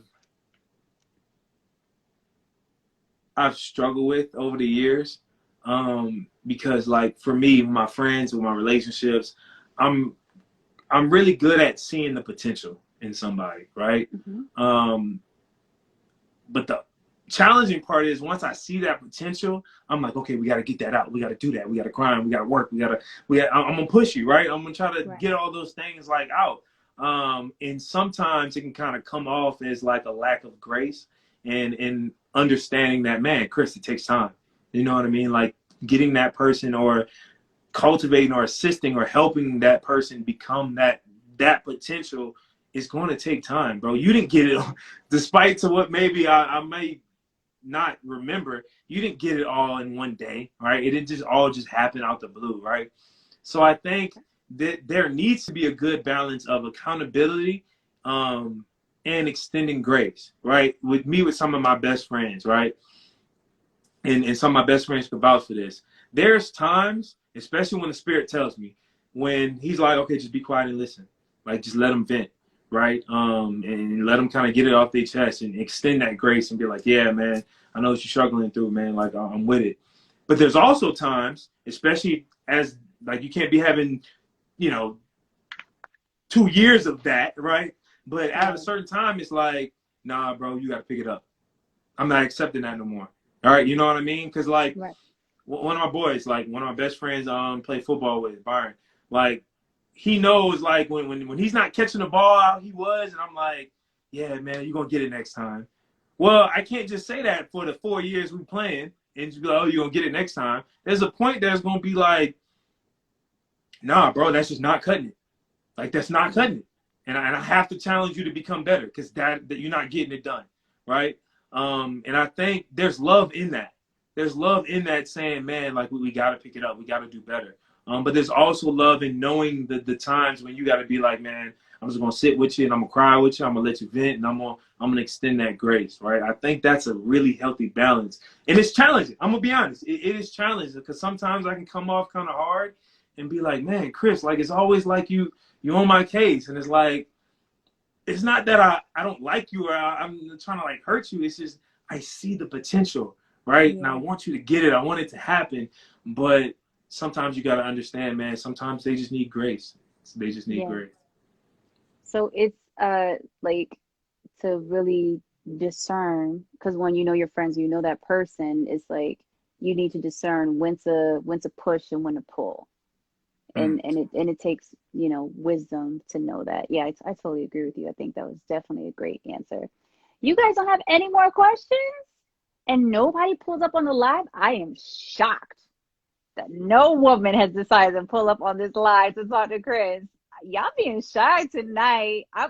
And some of y'all probably in y'all bonnets. Yes, I feel some bonnet spirits up in here. Somebody up in Your their body bonnet. spirits. Okay, you can't mess with a prophetess. Okay, come on. I got the gift. Okay, BJ laughed. You probably the one with the bonnet, Miss BJ. Okay, no, I'm just teasing. I'm just teasing. Okay, let's see. This is a long. Have you ever experienced someone wanting to date you only because you're a Christian and or abstaining until marriage? I sometimes feel like I am a fetish to some men, and it's difficult to discern whether a man is pursuing me because he likes me or because he likes the idea of me. Okay, I can relate to this question, but Chris, I'm going to honor you in this No, moment you and go first. You go give you this first. question. Are you sure Yeah, that you're yeah, the you go guy that should first be because my guest? I've experienced that too. So yeah, you go first. Okay. So, yes, I've experienced people being in love with the idea of Angelica, but not loving the assignment of Angelica, not loving the assignment of what it takes to be the man for Angelica because they just want a trophy. You know, I'm not even gonna lie because they just want a trophy. Um, Although I think maybe I want to assume that maybe you might be, you said you're abstaining. I'm abstaining as well, and I've been abstaining for years. And one of my friends told me, Angelica, you're like a borderline like virgin, like in this day and time, even though I'm not technically one, but you know, when they hear my story and my testimony and knowing that, you know, I've been waiting for years and then they see like, okay, and she has her career together, she doesn't have any kids, she's never been married, never been engaged, and she's been waiting for years for a husband, and she's really saved, like she's really solid. They're like, ooh, I want her. But then it's like, okay, but beyond that, there's a person with an assignment of the Lord. You know, I have dreams, I have goals, I have a ministry, I have a voice, I have a brain, I have all these things. And I've had guys who wanted me to be their first lady just to be on the pew and to sit there and look cute. And then I've had guys who just wanted me to be a trophy. Like they love the idea of Angelica, but really didn't even get to know me. So I think for me, that was a difference where it was a difference where somebody who really wanted to get to know me, who was really after my heart. And then there were others who were just after my aesthetics. So that's how I was able to tell the difference. Uh, Chris? Yeah. Yeah, I can appreciate that. I think I've gotten both kind of aspects too, right? Like in my lifetime, I've had women I that believe. kind of they hear that, oh, you're waiting or have sex or you're a virgin or you're this, you're that. So, you know, that now I'm more attracted to you, right? So I get the women that, oh, I just fall in love with that. Can you be my wife? Can I be your wife? Mm, Right? And then I also get the women that's like, yeah, but you ain't never had me before. So they look at it like a challenge and they're like, well, X, Y, and Z, yada, yada, yada. So yeah, I think a lot of times, you know, they fall in love with the idea of something yeah. versus that actual thing. Um, but yeah, I don't look too much into it. Like I said, your vetting process has to be rigorous, right? Because you got to weed out those. You got to weed out those people that just want you because it looks good, or because it sounds good, or anything like that, or because it looks good on paper. And you also have to understand, just because somebody's a good pick, that don't mean they're the right pick, right? So, Mm. Talk I us guess you just through have to that. use your discernment. But what you Mm. saying? But no, that's a good point. You said just because somebody's a good pick doesn't mean that they're the right pick. Like, Yeah, I think talk there's a about difference that. between it's man. I saw a podcast a while back, and it was like they was hitting home with it, right? There's a difference between the right woman and a good woman, right? Mm, There's a lot of good women out here, right? If I'm being honest, yeah. there's a lot of good women. And what is a good woman? Well, a good woman is somebody that will support you, will love you, kind, caring, would probably be a good wife, would probably be a good husband. The family's gonna like you. On paper, she hits it. Like she hits it. She's a good woman. But the right woman intangibles will match your intangibles. Right? Right. Like and you might not be able to pinpoint like what exactly it is, but the intangibles just hit home with you, right? So it's just like, man, I don't know what it is about this woman, but it's just clicking like that. Just the right woman, right? And when it's Mm-hmm. the right woman, man, you don't. I'm not gonna say you don't care about certain things, but certain things just don't matter. So you can like write out a whole list, and if you meet the right one, you'd be like, well, these two things I ain't really worried about. Like I just I don't care about no more because I know what I'm getting, right? Mm-hmm. But the right woman might have all those things on the list, but there's just something missing, and it's just like it's nice, but like I don't know, there's just something missing. So I think there's a difference between the right woman and the good woman or a good man because it works both ways, right? Yeah. I know I'm a good man, but that doesn't mean I'm like the right man for this woman, or I'm the right because I only can be the right man for one woman, right? Or Mm-hmm. one type. We're not gonna get to that, but you know what I mean. Like I can't be the right man for every woman. I just physically can't do that, right? So you kind of got to weed through that and kind of understand that. I totally agree, and I've been there. So it's like where, unfortunately, like some women have a problem with just meeting a good man, and God has been sending good men my way. And I don't think it's for me, but I don't know, maybe to play matchmaker. I'm not sure if that's my ministry, but um, it, it boggles my mind, like just within this month that I've met some God fearing men, good looking men, athletic men who like can be models like yourself, who who are virgins who love the Lord. Like I've met you, I've met Dozier in Atlanta. I've met this other model 6'9" from Chicago who's a virgin as well. And I'm just like, wow, God. I'm like, women think that men like this don't exist. And here you're showing me that they do exist, and I'm meeting these guys. Mm. So it's like God is just showing me this to encourage you guys to you don't have to settle. They exist. There is a remnant. God has a remnant of good men out here. Mm. You guys do not have to settle, okay? And each one of these guys, Chris is a lawyer. The other guy, he's a realtor. And those he's a chemist. Like, yeah, God can do exceedingly and abundantly above all you can Mm. ask or think. Do not think you have to settle. Do not think you have to settle. What you want exists. This is why this live exists. This is why I'm talking to Chris. Because honestly, a lot of us would think that somebody like you does not exist. Like you would be somebody's like 1% level of faith, like this is like my ideal, like I'm not sure, God, if you can do this, but if you can do it, like this is what I want, Mm. like kind of rare.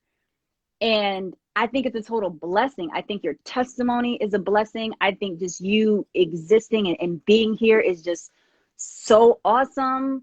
And that you're encouraging women to not give up. Like, dude, you exist, you love the Lord, you're a good looking guy. You're fit.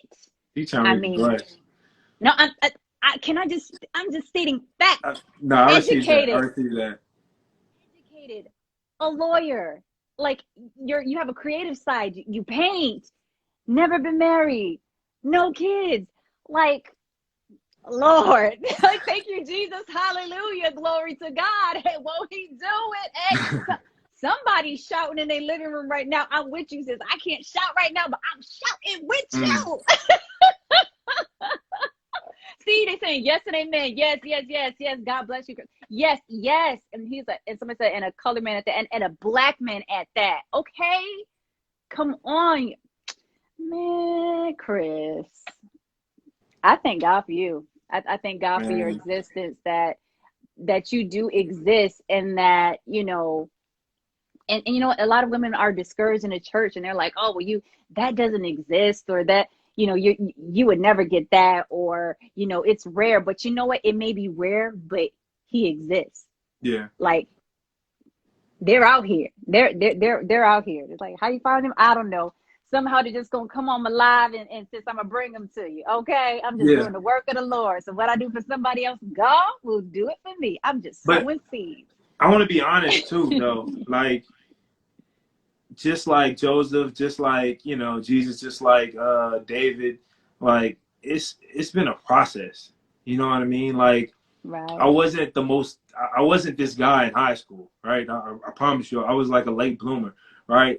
Shoot, I kind of wasn't this guy in college. I was more, you know, I was closer, but you know what I mean? Like, it takes a process. Like, God built me, right, over these Yeah. silent seasons, right? Over the seasons where nobody knew me, nobody was like, oh, Chris, you're this, or you're this, you're this.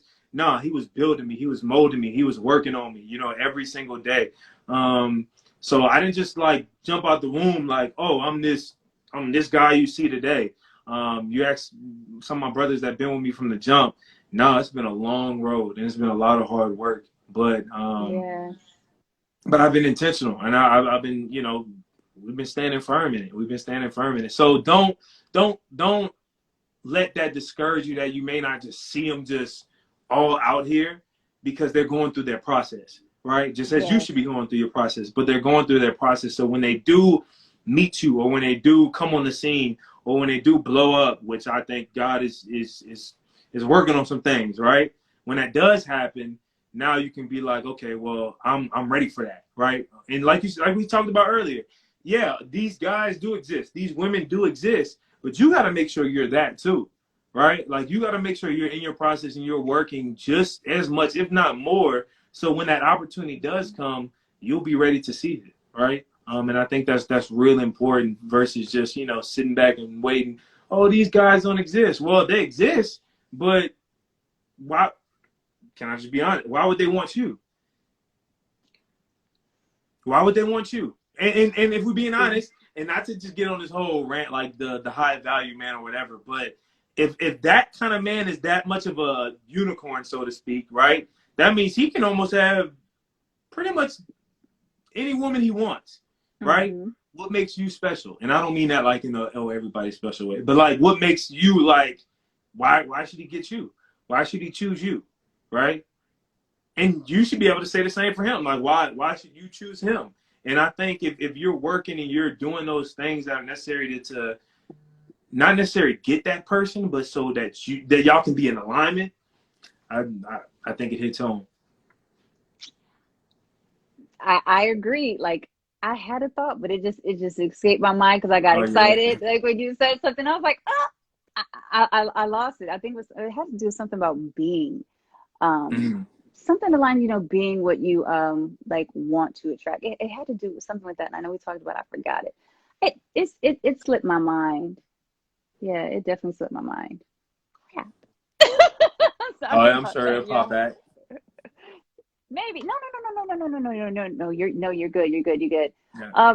Bree said, mic drop, boom, get me in this live. Okay, send the request in, Sophia. You about this smoke? You trying to come up on here? Hey, I'll Brittany, invite Brittany needs to come up on here. the intimacy part. Let's see if she's in here.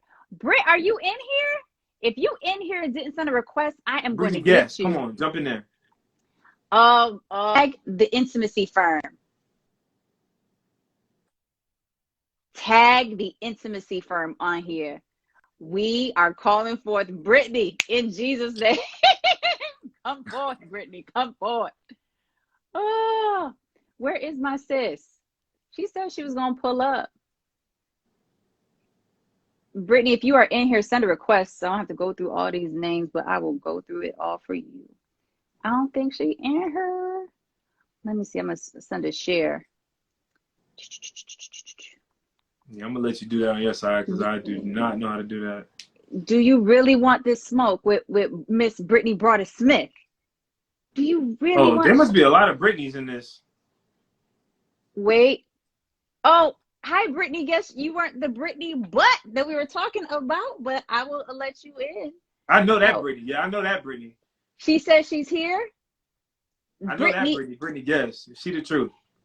Oh, she is. Oh, well, come on. Hey, Hey Hey, what's guys, up? hey, how girl. y'all Hey. doing? Hey girl, hey.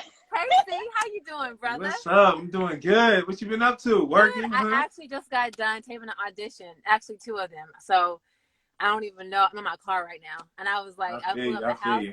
and I was like, look at C on the live. How y'all Hey, you already doing? know we coming. You know. Yes. So I'm hearing all y'all talking. I'm picking up all y'all putting it down. I hear you guys Mm. with the wisdom, with the wisdom. I'm trying, I know a little something, something, my scripture is Jesus wept, I try a little something, something. Yes. That's funny. That's funny. I'm just trying to Yes. check. So Brittany, what revelations did you There we go. receive That's better. on Okay. today? What revelations did you receive? Say that Any again. shares? What revelations did you receive today? Any shares? Any like something like, wow, I never thought of it this way, or Oh, any you talking about like reflections? listening to you guys? Yeah. So I hopped on probably like a good like maybe 5 minutes ago, honestly. Okay. And Oh, okay. one of the things that I had typed in the message thing, whatever it was, equally yoked. I feel like you guys were kind of talking about like C had mentioned something about, why would a guy, want you if you are looking at this guy and he seems like he's just the pinnacle. He's a unicorn, and it's just the work that we do is so important.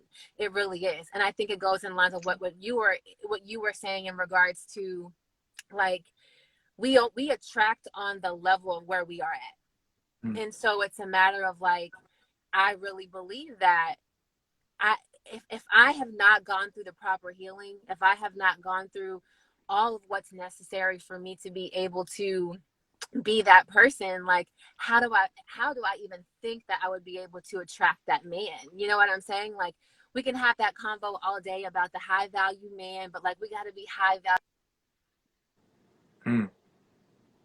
I totally agree. Now you reminded me of what I wanted to say. Yes, Thank you so much, Miss Brittany. yes, What I you're wanted to say welcome. was, of course, that um, the reason why people are like, well, why? I'm like, why now am I like all these good men are coming to me? Because my mindset has changed. Mm. Because Absolutely. I operate in a mindset of abundance. Not Mm-hmm. only that, but I'm operating in a mindset of faith, like these Mm-hmm. men do exist.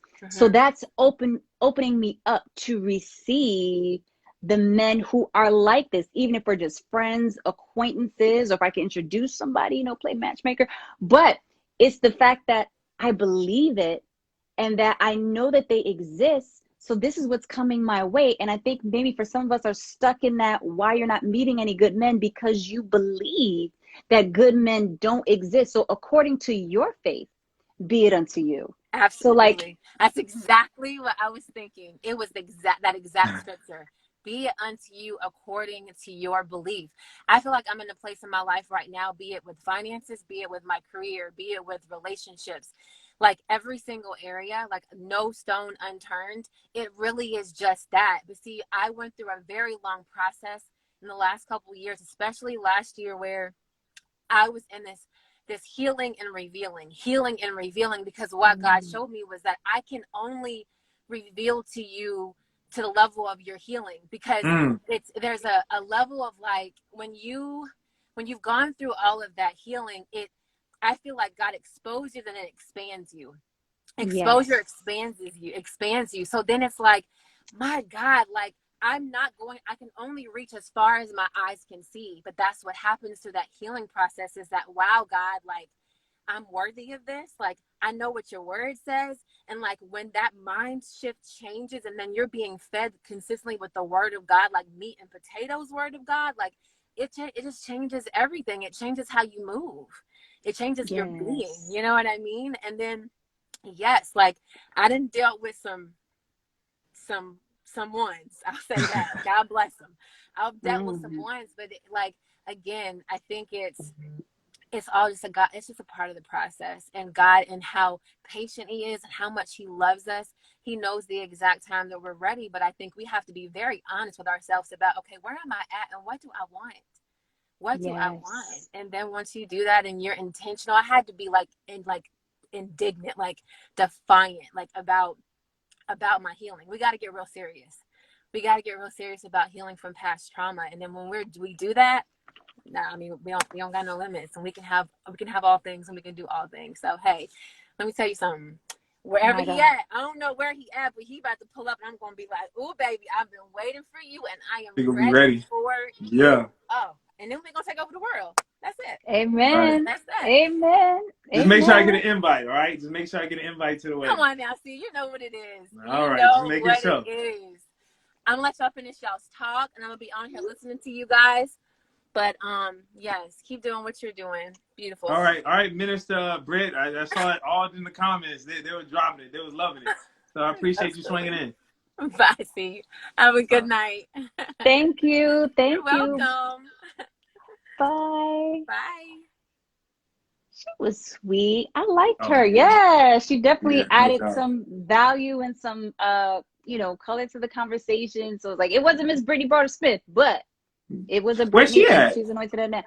I texted her. I told her to pull up. I don't know where she at, but I sent her to live, and I told text her to pull up. So Brittany Broder Smith, we waiting on you, girl. Let me text her. I'm sorry, we waiting on you. We wait on you, sis. You have been requested. I think that's her right there. The intimacy friend. Okay. It's about to go down. Excited, huh? Yes. Okay. I'm sorry. I love my friend. Like real. I really do. No, for real. I love the energy. Let's get it. I'm sorry.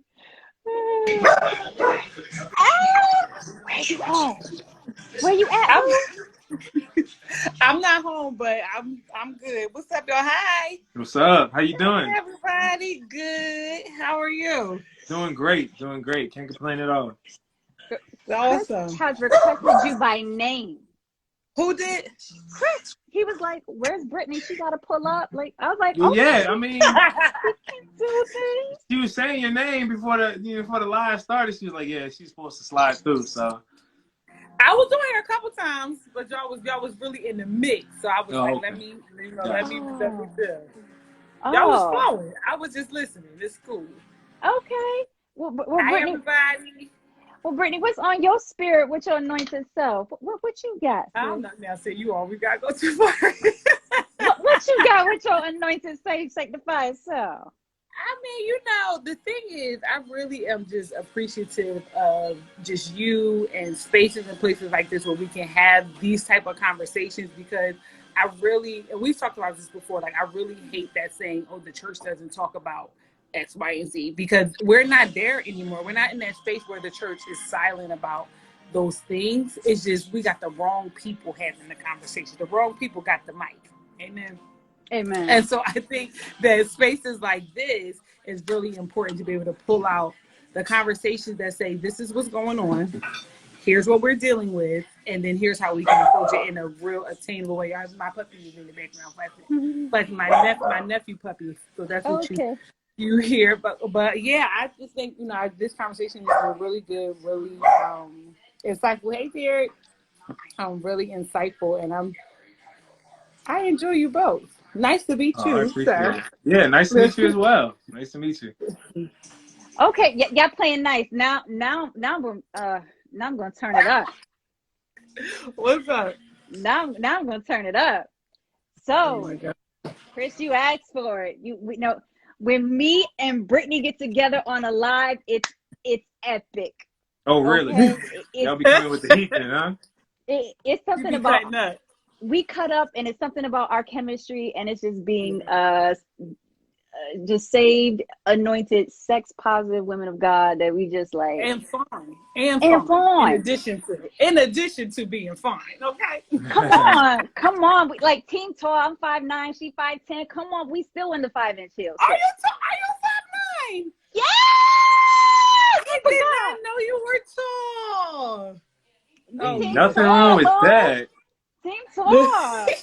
Chris, how tall are you? Me? I'm 5'10". Amen. I'm 5'10". I can work with that. That's fine. Long, if he had me with like somebody I'm gonna have on my heels, as long as you find, I'm Oh no, fine with I'm that. not. I'm Yeah, fine I'm with not one of those guys that's like, Oh, oh, you not like one you of them? just intimidated. Nah, nah. Like I said, I'm confident and comfortable who I am, so it's all good over Come on. here. I've had somebody ask me not to wear heels before. I Oh was no, like, I'm never. no. Nah. As long as you can wear heels and look good, and then wear sneakers and look good, hey, we all good over I mean, here. get you a woman that can do both of them. You know what Right, I'm saying? we all good over here. Come on, I get in the red bottoms and I could go into a pair of J's. Come on, All right I then, all got right then, we you. good. I know it's right. Go here, friend. Come on, friend. Go All here, right. friend. So So what's up? What you get ready to do? I know you get ready to start some trouble, so go ahead. I mean, Chris wanted to smoke, so I'm just gonna have to bring it to him. You know what I'm saying? Like he wanted this barbecue Britney flavor, so I was like, okay, let's do it. Let's do it. And he's from What's up? Louisiana, where they like it spicy, so we about to get spicy with you. Right. All right, Chris. So, Chris, I'm not sure if you're familiar with Chris, but Chris is actually a virgin. Yes, So, I know. I follow so him. okay, you follow Yes, Chris. gotcha. So I follow the Brittany Broader Smith the intimacy firm school of thought, where you don't have to sin to be informed, right? Correct. Correct. See. I mean, listen, I'm paying attention. I got you, girl. All right. So, Chris, what have you done to educate yourself about sex, or to prepare yourself for the appointed time? For that appointed time, have you checked out like Britney's stuff, or her posts or anything like that?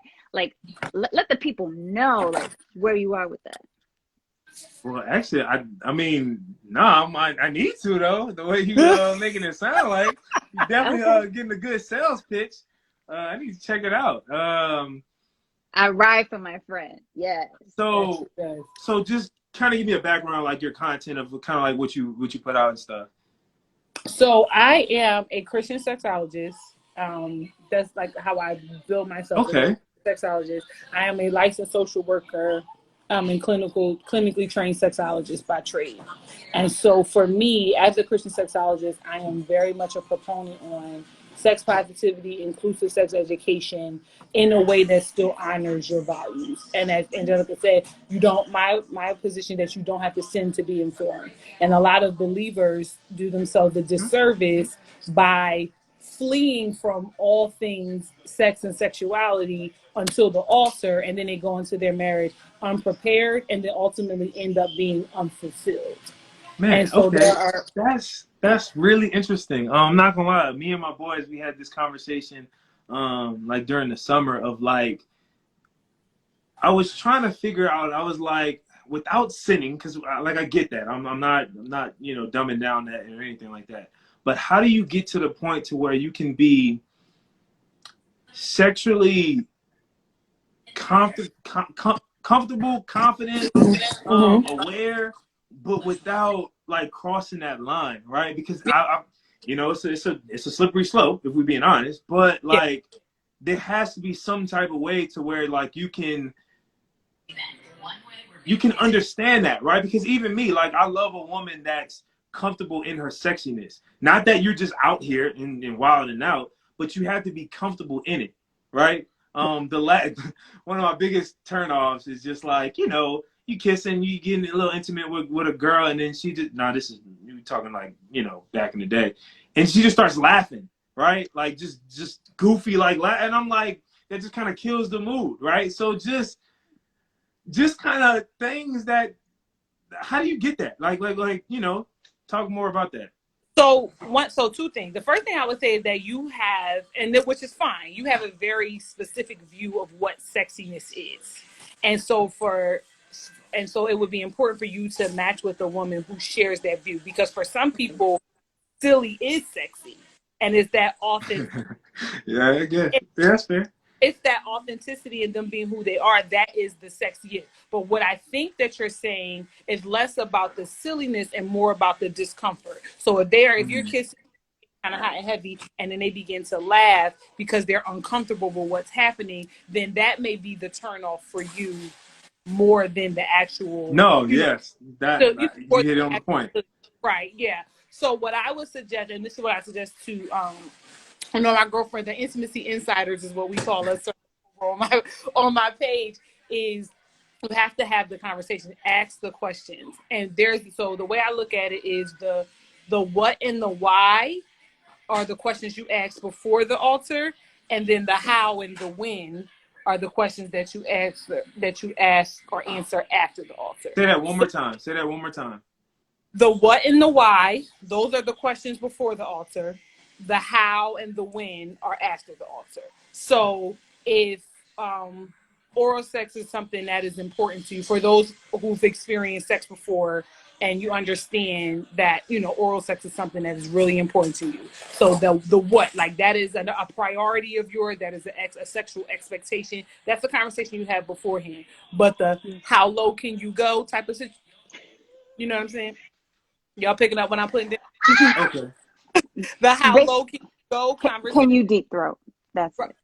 All right. Well, this is your platform, so I'm just kind of Yeah, we grown. Exactly. respect We the all house. We're grown. We grown. all grown. I'm trying to respect the house. Okay. So yes. I And appreciate it. so that type of thing, like the skill sets, the how oftens, the wins, the can you pleases, that's more for afterwards, because like if I can deep throat, if you will, is not of relevance to us if we're abstaining, right? But Okay. if I have, if oral sex in general is against a value that I have, if it makes me uncomfortable, if I have some trauma around it, that's not something that my partner should find out after I do. So when That's we're Agreed. okay. That makes sense. That makes and when sense. we're asking questions, the sexual exploration questions, there are questions that you really want to understand your partner's relationship with sex prior to, you know, figuring out a sexual relationship with that person, if that makes sense. So where, like, who taught you what sex was? When did you learn about it? How were you first introduced, you know, to sex? How important is sex in a relationship? How do you like to unwind? And that's important because if some type of sexual release isn't part of their if I have a difficult day and some type of sexual release is important for me, that's something that my partner should know, because then how do we navigate that if I had a rough day and he had a rough day, and when I have a rough day, I'm ready to get it down, and when he Right. has the hour of Xbox, we need to know that ahead of time so we can figure out how we're going to, prioritize, the thing. Or if it's like, sex is cool, but it don't really take all of that. There's more to life. I'd rather, a back rub. And then you're like, ooh, like that's not something that you should find out, post ring. And a lot of us, Okay. unfortunately, are so, I'm going to Scared. say, no. I'm going to say the word thirsty, but I don't mean it in the traditional colloquial way of thirsty. Like we are like genuinely like in dire pursuit of marriage and relationships that we keep, but we're in that space so much so that there are things that we may want to say, may want to explore, things that we want to uncover, but we're like, you know what, I'm not risking this going left. And so we can talk about this after I get them. After I do, then we'll figure that out. But that's Mm. manipulation, when you withhold information that is important to you, or information that is core to who you are, or refuse to ask questions because you are afraid of what the answer is going to be, because you want to get to the altar. And that really impacts your sexual experience, because really you can have sex 7 times a day, 7 times a week, and your sex life still be trash. It is Mm. about the culture of the sexual relationship, which means, can I tell you yes as easily as I tell you no? Do I know what I want? Do I know what I don't want? If you're not in the mood, but I am, how do we navigate that? Or like all of those things are important, more so than how like notches on the belt. It's definitely quality over quantity. Okay. So I got a question that my guy asked me when we was having this conversation. How do you, without sinning, how do you discover those things? Because I About think, yourself. yeah, about yourself. Because I think Yeah. that's where it becomes really hard. Because how do you discover that level of intimacy, or what you like or what you don't like, without actually having those experiences, right? So that's a great question. And so one of the things it's more like you may not know specifically to be able to flat out express specifically using like sexual experience in sexual terms. However, your sexual interests and expressions is not that different from any other place that you experience pleasure from. And so you can kind of surmise from how you take in pleasure in other areas of your life that it may be the same in your sexual experiences. And a lot of the conversation that you're having beforehand, again, are about boundaries and expectations. But what you can do, somebody shared in the comments about love languages, which is also helpful. But the difference with love languages is that there are love languages that feel like that connect us to our partner, and then the sex is the physical expression of that. And so if you are if you're a person that likes gifts, oral sex without reciprocation, without the expectation of reciprocation, may be something that you're interested in. If you are someone who likes words of affirmation, then not whispering sweet nothings, naughty whispers during this, in your ear, may be something that you're into, right? You know what I mean? Okay. So you just pull in what you know about yourself overall, and then you may be able to make connections sexually. But a lot of you may not find out until the actual experience. But like, it's certain things, it's like you don't like your showers super hot. So it's safe bet that you wouldn't be into like any type of wax or candle play, because you are very, you're temperature sensitive, right? And you were like physically disciplined as a child. So maybe that physical discipline, that makes sense. During sex, or because of whatever negative experience you had with physical discipline, now that may be your kink now, because you're able to reclaim the pleasure from it and the control from it that you didn't have as a child. So a lot of it is just like connecting dots, and it may not even have to be, I need to explain to a partner what I'm into, because again, the how and the when is not really necessary. It's really just a conversation of, it could be a fun activity like sitting down. I have a book called A Sectionary, and it really is just a number of sexually related terms, experiences, positions, and it's really just literally words on the page. So it's not like you're not looking at anything pornographic or anything, like just reading the definition of a thing, and you just know based on your sensibilities, dressing up like in a furry costume with the butt out, I don't know if that's my jam. Like I don't think, you know what I'm saying? So I think that's really just to get like a good understanding of like, okay, what this person would be like after marriage, or just to get like a kind of ballpark of what you kind of work with. And I always wondered that too. Like, how do you, because you got to be compatible, and like sex is important, right? It's extremely important. And you got to make sure that thrives and flourishes, right? Even within, your marriage.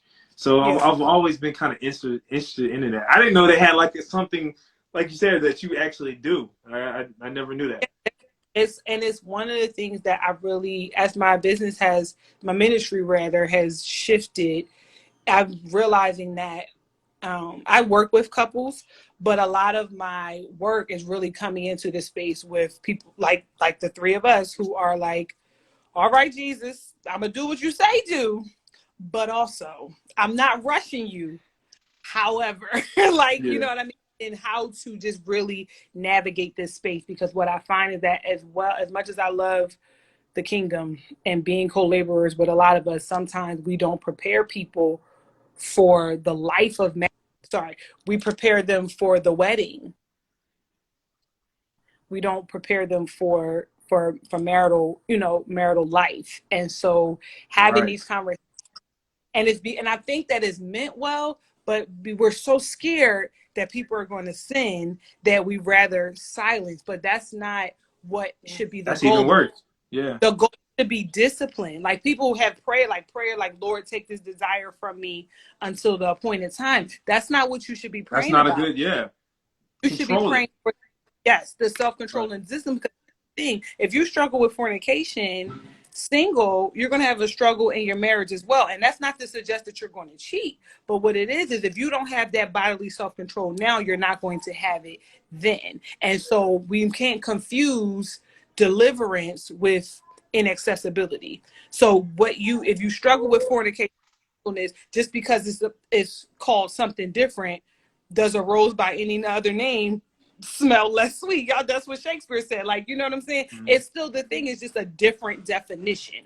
So you still have to be mindful of that. And I think that, again, opportunities like this gives us spaces to be able to say, this is a struggle for me. And honestly, I think that's like the biggest, I guess, knock, and something that I'm trying to, kill that perspective is when, people are like, oh, that's a virgin, or I'm a virgin, I'm a 20-year-old virgin, right? And I guess they go in with the assumption that I have no type of, like, I'm just oblivious to any type of sexual awareness at all, right? Which is not the case. So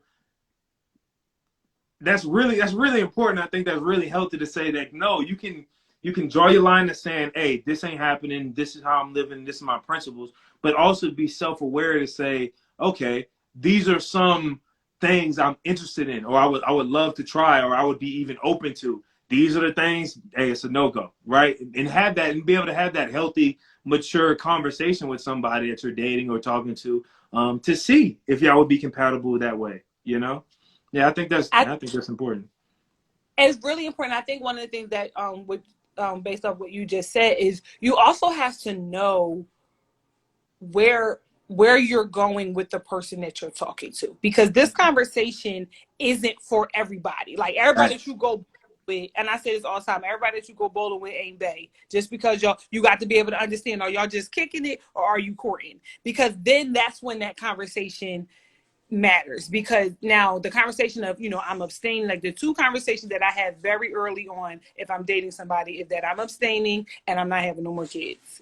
Because that's those are the two things that if you can't get on board with that, you can't wrap your head around that at all, then we might as well not even go down that road, because I'm desirable, I'm a good time. So you're going to go out with me and you're going to start liking me, and no sense in wasting either of our time if those two things aren't shared. And I'm in a space now where I don't want anybody that is abstaining for me, but abstaining with me. Like, you have to have been abstaining when I got to you. Facts. Or, like, on your way there, because Jesus, stepped in. Because I may be being a witness, God may use me to minister into your life and you may change your mind. But ultimately, you're doing it for Christ. For him. Right. And so that is a conversation that happens early on, because you asked me for my phone, because a lot of times people say, oh, I'm just trying to be friends and all that. You came up to me asking for my phone number because you thought I was cute. You wasn't trying to be my friend. Like, let's just not pretend like we weren't introduced at a party. There wasn't like a coworker situation, or we found ourselves in a shared experience that we just happened to like hit it off. No, you saw me from afar, wanted my number, so you weren't looking to be my friend. You're just willing to be my friend right now until a time where it could go somewhere else, which is not necessarily a problem, but that's why it's appropriate to have the conversation about sexual boundaries and the fact that I'm not having no more kids. Because, like, don't even...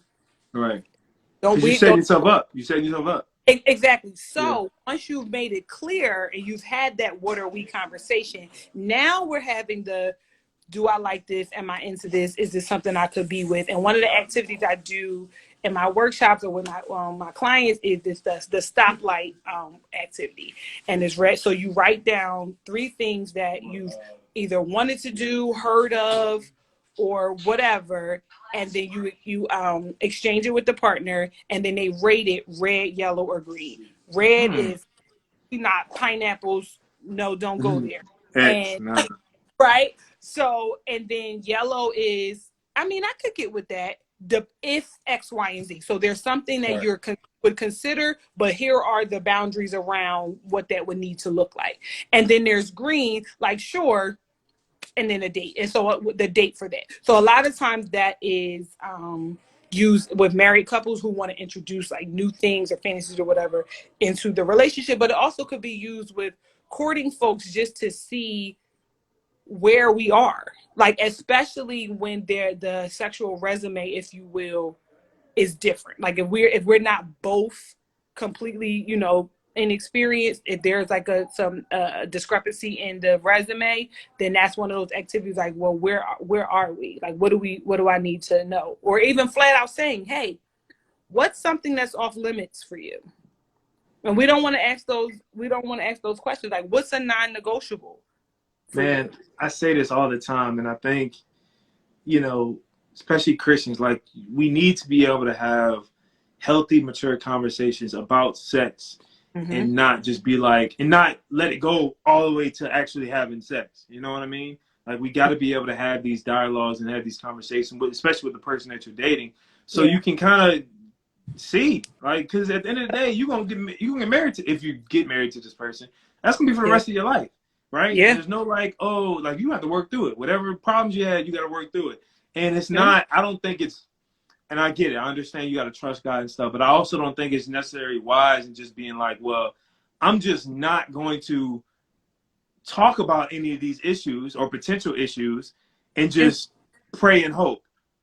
Yeah. Versus just having a mature conversation, not leading it to sin or anything like that, but just having a mature conversation saying, this is what I like, this is what I don't like, this is X, these are no's, these are, you know what I mean? I think that's extremely important.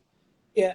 And it's like, we're so afraid of, like, I get it. Scripture said, don't wake love before it's time and all of that. We know all of that. But I think that we can't, why we're so spiritually sensitive that it is like, it's concerning for me that, like, we still like these milk-fed Christians that's just like, that's not going to serve you in the long run. Like, you can't be if you milk-fed, you ain't ready for marriage, because marriage, like, the enemy doesn't, especially Black folk, the enemy don't want us to thrive, to be successful, to join together. Like, society definitely doesn't want Black love to flourish. So we will be up under some spiritual warfare that you need to be able to pray that thing away. And so if every little thing, if you are tossed to and fro like the wind, with the wind and the waves, like, that's not going, the sex is the least of your worries, right? And the thing is that knowing your triggers are extremely important. Like, when I talk about, people ask, I have this concept about managing the weight of the weight.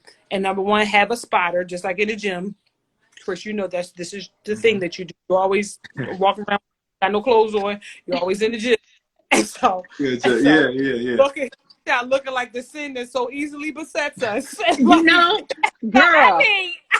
I'm just like, if we just gonna call a spade, because I don't know what you're talking. I have no recollection of the Visions question. Because depending on, I'm muting you. It's all I'm saying.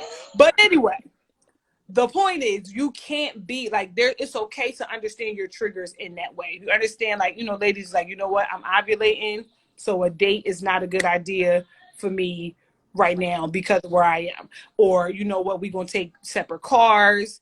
We're going to go on a group date. I'm not going on no vacation with you because ain't no way I'm going to be somewhere all inclusive and be like, all right, see you in the morning. No, I'm not.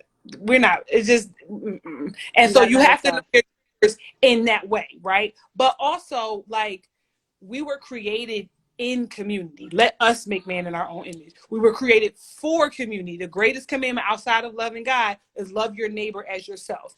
My pastor said that Eve was Adam's neighbor before he was his wife.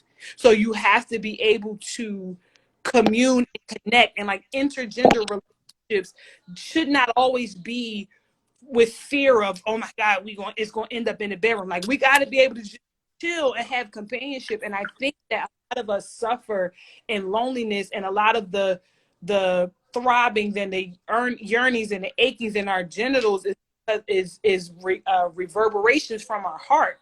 Like, we're lonely. There's a biological need called skin hunger, or touch hunger, where we literally are born desiring and needing touch. It helps to relax us, calm our central nervous system, all the things. And the space we're in now with COVID and quarantine and isolation is literally killing folks. And a lot of folks are finding themselves slipping and falling and sinning when they just need a hug. Like, my love language is physical touch. So after my divorce, I signed up for a monthly massage service. So I get massages every 2 weeks, because that is something that is important to me. And that touch, I'm not in there get my rocks off with the massage therapist, but that need to be touched is met, so that when I'm out here and I get that, you know, the you up text, or, you know, what's up, or hey big kid, I'm like, what's up, bro? How you living? And I can go on about my business, because we also, in that, we have put things aside that are biological needs. We've put them on a shelf for only can be met through romantic endeavors. But like intimacy is not just for romance. You know, love languages are not just from a, you know, romantic partner. You know what I'm saying? And so I think that if we could get to a place where we can really just commune and be normal, and without fear of, you know, of falling into the bedroom. Now, yes, we have a worthy adversary. The enemy is the devil is busy, child. We know that. Be guarded. But also being prayed up, really staying in your word, and all that important. That addresses the spiritual side. But there's a physical, biological side to the struggles that we have with sex. Prayer fixes and changes things. Yes, it does. But your hormones still exist. And so you pray so that your mindset can change. You pray to keep your heart postured in the right way. But also you may need to go do some burpees so that you can get some the same endorphins that an orgasm will give you. I mean, I'm just like, why do you think I work out a lot? I completely understand it. Wow. Somebody, the massage ain't for you. I've tried. I understand. So, well, I don't know. You got join a hug circle or double dutch team. I don't know. Oh, man. Volunteering at the daycare to help, you know, with the babies, you know, something, do something. But yeah, I feel like I've been talking a lot. I apologize. No, it's, man, useful information. Amazing. Appreciate it. I sure was appreciating my nail tech today, because I was like, girl, she was working on my legs, my foot massage, and my head massage. I was like, I need this. Get my feet done, even in the wintertime, because you know how we do. Oh, they stay done. And this is not, I'm not judging nobody, but also, why don't y'all get pedicures in the wintertime? Oh, let's don't get me started on this one. Like, don't your feet still get crusty in February? I don't understand, but go ahead, girl. And they're like, y'all know y'all skin dry, that's why your heels are cracking. Like, no, that's not sexy. Like, no, art of femininity, keep your feet done, keep your hands and your feet done at all times. Like, how you know Bay could, he may have a foot thing. Like, you need to be ready. I'm sorry. I was like, Chris, over here, blush. I'm sorry. Oh, I mean, it was, yeah. I mean, that was a woman thing. So, but no, I feel y'all. Make sure you're always on point. Always gotta stay ready. Always stay ready. Stay on point. You asked for this smoke, so it's just like, no, hey, I love it. Man, I'm gonna be watching your content more in depth, most definitely. There's a reel I just did using the Denzel Washington voiceover from, I think it was from Friday Night Lights. I don't know. Oh yeah, you guys did the same thing. Oh, did we? We did the same one, huh? You did the same one. Oh, did we? Okay. So I don't. He was like, we will be perfect in every aspect of the game. Yes. I did that one too. Yeah, so I did that, and it was about sexual pressure, and it was like some of the thoughts that come through, you know, women's heads, like preparing for the first night, like pick out the perfect lingerie, wear, keep your heels on, ride them without getting tired, make sure you deep throat, and if you die, you die, like that, like those kind of things. We kind of made the same one then, just the different thing. But my spin on that was, that's not real. Pressure is not sexy. And so this is the mindset that you have when you don't have conversations about sex prior to the altar, because you think that this person is expecting you to do all of these things. And 99% of the time, when you don't have conversation about sex beforehand, you don't set your sexual expectation, you allow porn to be the margin of error or success in your sexual relationship. Yeah, no, you're right. If it's not a flat out big booties 99 video, is whatever society says sex is, and that's all. what we fall victim to. And so the point of that reel was to say, like, don't put any unnecessary pressure on yourself, especially because, like, first of all, nobody's having sex on their honeymoon night. Like this, like I can count on my hands how many people I know actually had like real life knock over the walls that you dream about sex on the actual wedding night, because you be tired. Weddings be exhausting. Man, I already told my boys, hey, y'all can go out, have fun. We're going to see y'all in a little bit. We might not even be at the reception. I'm just being honest. Make it to the reception. And the thing is, and respectfully, you might not make it to the reception. And if it lasts 10 minutes, that's okay. Like, give yourself a little space. Hey, because it is a process. And just like I attacked football, I will get good at it if I'm not already. Yeah. I will learn how to, because to be honest, and I'm not really like concerned about that, because, you know, you can have 1,000 sexual partners, but your wife might not like any of those moves and things that you're doing, right? It's about me learning my wife's body and learning what she likes and learning if I can be great at that, man, I'm good. I don't need to be able to please every woman out there. That's not my goal. My goal is to be able to please and satisfy my wife. So, you know, that's how I'm kind of looking at it. And I say all the time, your sexual resume only qualifies you for the current job you have. You go to a new job, those are not transferable skills. The only skill that is transferable is your ability to listen. And ultimately, your orgasm is your responsibility. Your wife's orgasm is her responsibility. You are not giving her an orgasm. You are not rewarding her with anything. You are partnering with her in the experience. So you have the power to show up for her how she needs so that she can get to that place, but it's not anything that you're giving for her. So it's not a matter of the skill that you're learning in sex is mindset. It is being a good partner. The whoosy and the whatsies of your hips and the how long you last and all of that, those are come with time. But really what makes you a good lover is your ability to listen. Well, I always heard I was a good listener, so you know, we'll see. But you also have to listen, hear, and then transfer that information. Right, application. Yeah, it's about application. Yeah, the word. Right. You're an attorney, so you got to read. You have to take the evidence and then prove the case. Okay. Exactly. I just won a case today. That's all I'm gonna say. Okay. Congratulations. No, thank you. Oh my, yeah, you dropped a lot of gems and it's getting hot, but it's like, Chris, the more you talk, the more like, oh, I like Chris. He like mature. He gets it. He gets it. Oh, yeah. I'm not one of those. No. I'm not that kind of. You can do work. Are you looking for someone who is also a virgin? No. Oh. I said that a little quick. But like that's not a requirement for me, right? I understand everybody has a past, so I'm not gonna never hold that against them. But no, that's never been a requirement for me. And like I said earlier, I want my woman to be sexually confident and aware, right? Now we have to wait, obviously, to till we get married. But I need my woman to be like, no, like I'm feeling sexy. I am sexy. I'm this, I'm that, and be confident and be comfortable in her sexuality. Really? I think that's really important. So it's being a virgin is not really a requirement for me at all. Is it a desire though? No. Oh, it's so actually, you want somebody to know what they're doing. Oh, yeah. I don't know. I mean, you ain't gotta have like no crazy amount of bodies or nothing like that, but that's what she know what she's doing. I'm just saying, you want somebody that can learn you a thing or two. That can teach you a little bit. Yeah, you need a mature woman. Hey, I'm not second guessing that. He said, absolutely not. No, thank you. I'll pass. Do not apply. Do not pass. I'm just saying, like, I'm picking one woman to get married to for the rest of my life.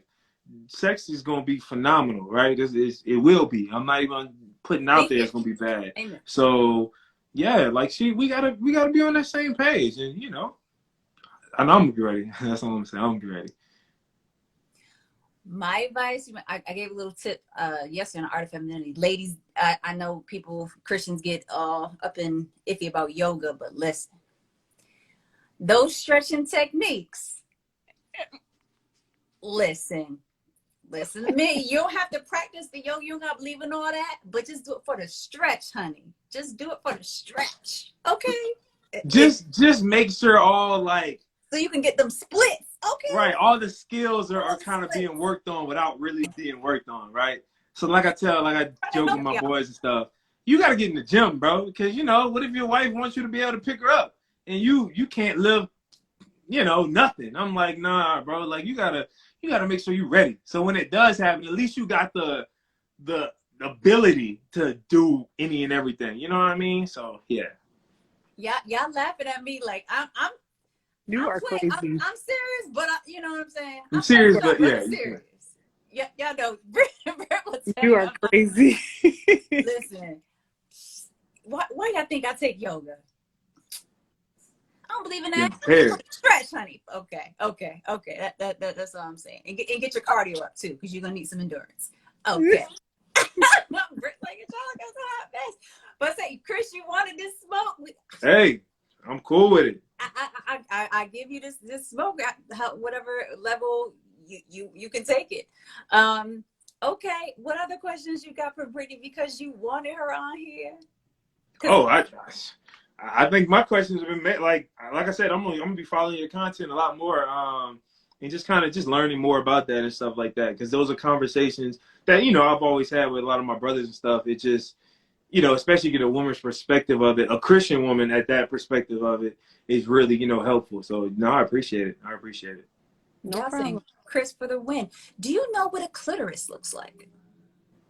Do I know? Yeah. Yeah. You do. What does it look like? Okay. Yes. Okay. Hold on. Like I said before, I am not this 40-year-old virgin that has never had experiences, right? Like.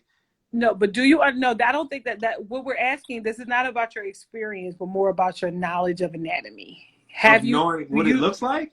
The full clitoris, the entire structure of the clitoris. Yes. Yeah, I mean, I'm no doctor, so I can't like sit there and draw it for you. But yeah, I've seen diagrams and seen pictures of it. What is it similar? What is it similar to? This is very easy question. Right. If you know it and you see diagrams and stuff. But similar like to what though? There's a shape that is similar. Yep, it's mistaken for something else all the time. It's mistaken to a certain structure. Wrong, Watson, you are so wrong. Who you said? Watson. Okay, so it is similar to the form of a wishbone. It looks like literally looks like a wishbone. I can see that. Yeah. So Chris, I'm gonna go ahead and take your word on it and say But for those who are watching who don't know, the glans clitoris, which is just the part that you see behind the clitoral hood, that little dot circle. Old folks used to call it the man in the boat, like that kind of thing. But the bulbs. Man in the boat. Hold on, I can't. My fingers. Okay, so yeah, like it's kind of like this. The bulbs of it sit inside the vagina on either side of the labia, and then there are long pointy roots on the other side of them. So about 85% of the clitoris is internal. So you only see just this part. And so that's important because knowing where the rest of the clitoris is will help you extend the orgasm. If during an orgasm, if the clitoris is too sensitive and it doesn't feel good for your partner, stimulating the rest of the clitoris through the labia on either side is important to extend it and do it in a way that's not overwhelmingly sensitive. But only the married people who watch it, only y'all take that information for right now. The rest of y'all store it in the back for later, because you won't have us in here talking about Chris and Angelica and Brittany. I answered the phone call because of them. No, you always gonna put I don't want no pastor coming at me in my DM. No. But no, this is just because a lot of women are commenting saying that I didn't even know that. So this is why it's so important. Like a lot of women do not know what their vulva, like they mistake their vulva for their vagina and really don't know what your clitoris, like the whole anatomy of it. So this is why it's so important to follow sex positive people like myself and Brittany at the Intimacy confirmed so that you can see her content, so you can be educated about your body. It's important. Like, we live with this thing, and it's important for you to be aware of your body, because God made it, and there's nothing to be ashamed, nothing to be ashamed of. Like, God made the clitoris, and its only function is for pleasure. And Chris, to your question earlier about, like, you know, preparing without sinning, not like knowing the anatomical structure of a vulva is important information for you to have, and knowing from like the medical experience, like, not like you don't need to look at a vulva to be face first with a vulva to learn it. You can, you know, just like you said. Yeah.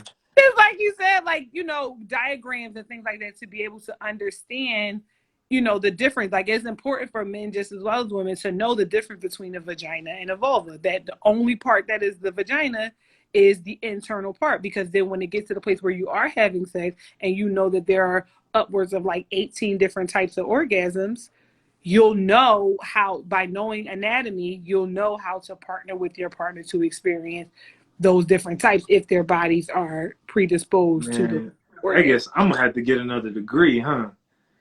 I mean, that's what it sounded like. I'm gonna have to get another degree. You absolutely should be a vulvaologist if you are sleeping with someone with a vulva. But she'll teach you if she knows her body. Knows we got to do this. We definitely have to do this live again. Most definitely. Chris, like, oh my God, I'm about to go pray because y'all doing too much right now. No, not even not even that way. But just gaining that information is helpful. You know what I mean? And especially when I am dating somebody seriously, or about to get married or engaged or anything, I want to know all these things. Like, I need to, like I said, get a degree in having that, like, you know, having that knowledge and stuff like that. Because I want to go in there as prepared as I possibly can. Right now, you know, obviously you need to do it to gain that experience, but as prepared as I possibly can. I want to kind of go in there with that knowledge.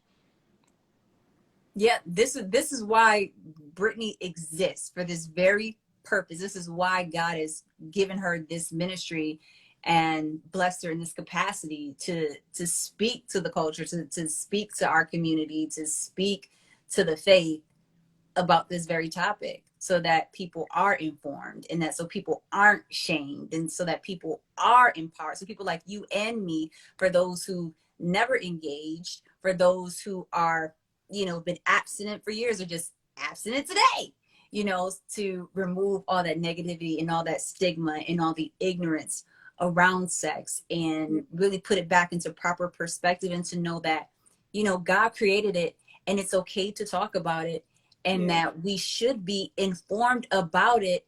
And like, the more we know, the less shame we will feel, you know what I mean? And to know that us having a desire to even want it or to have it is totally natural. We're not sinning, we're not lusting. That's our body doing what bodies do. Right. So, and essentially, this is how God created us, right?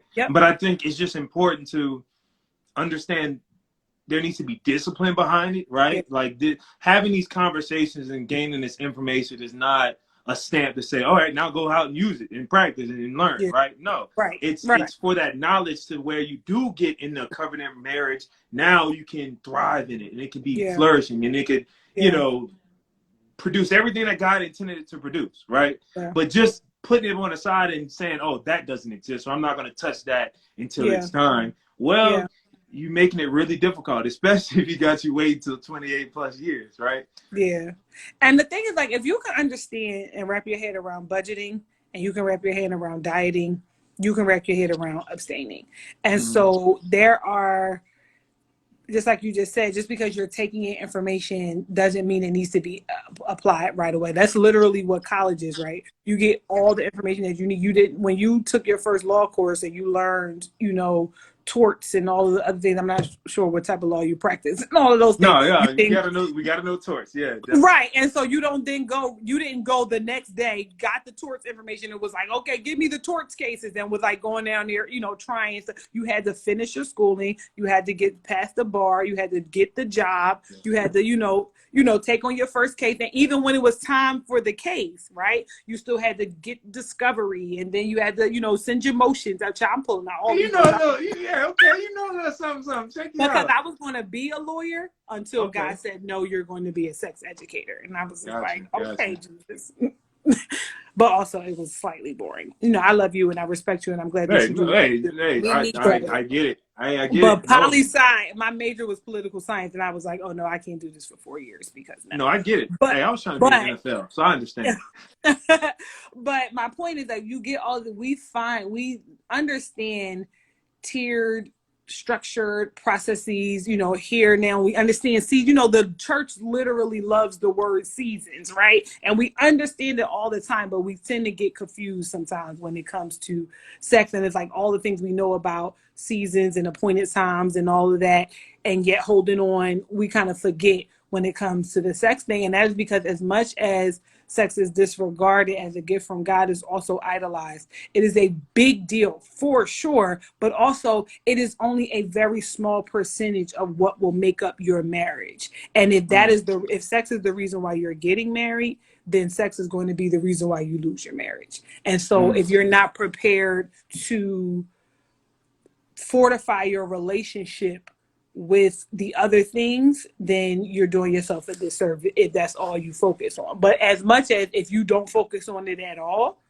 you're also doing yourself a disservice, because if it's 10, 15 years from now, before you get married and have sex as a woman, like you as a woman, you need to know the difference between a vulva and a vagina. And as a man, if I say to you your frenulum is almost as sensitive as our clitoris, that's something that you need to know. And then it's without fail, every time I say, guys, your frenulum is almost as sensitive as our clitoris, people are like, huh?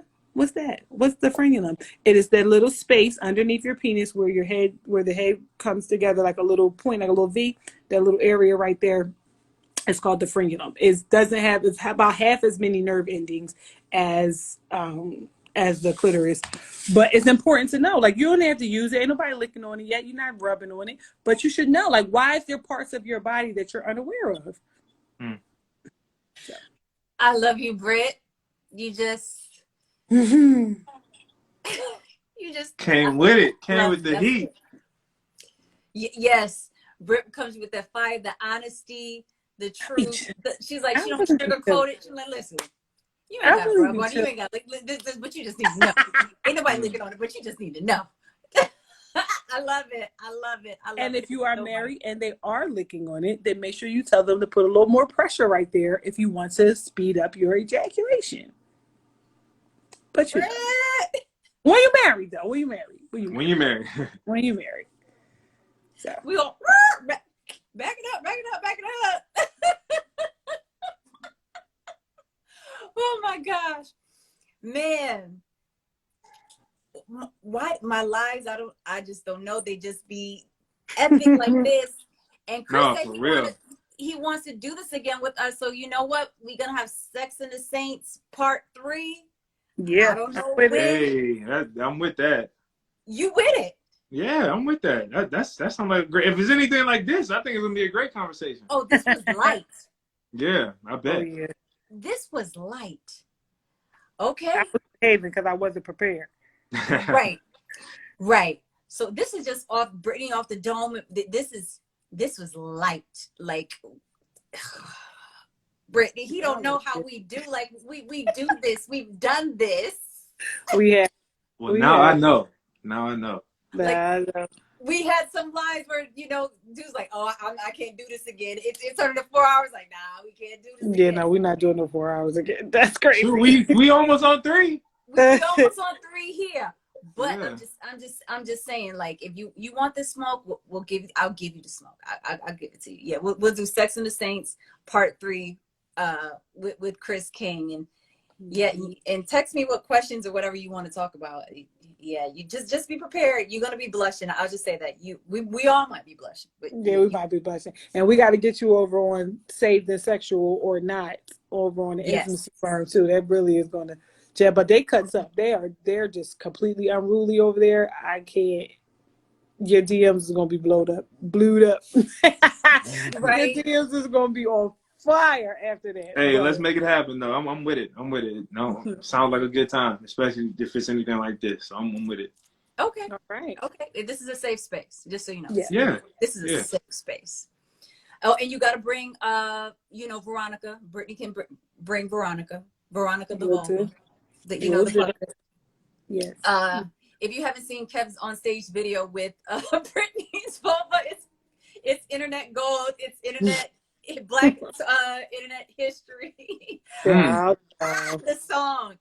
If I find it, I'll send it to you. Okay, bet. I might check that out. It's hilarious. Okay.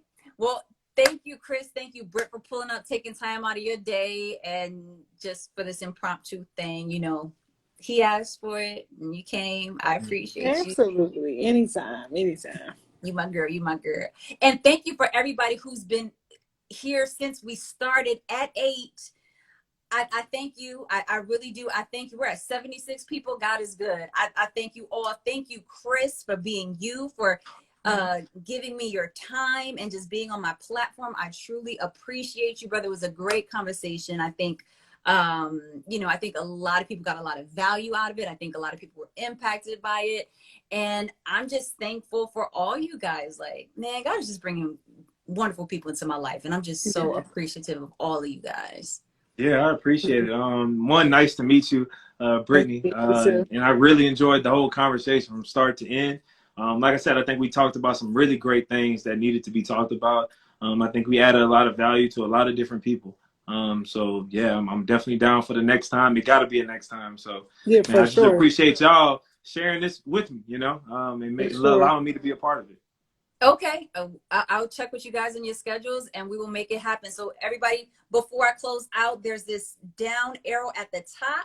Click that and you can follow Brittany and Chris and myself. So follow us really quickly. I'm giving you a couple seconds. And I know they were saying, like, do you normally like save the videos and stuff?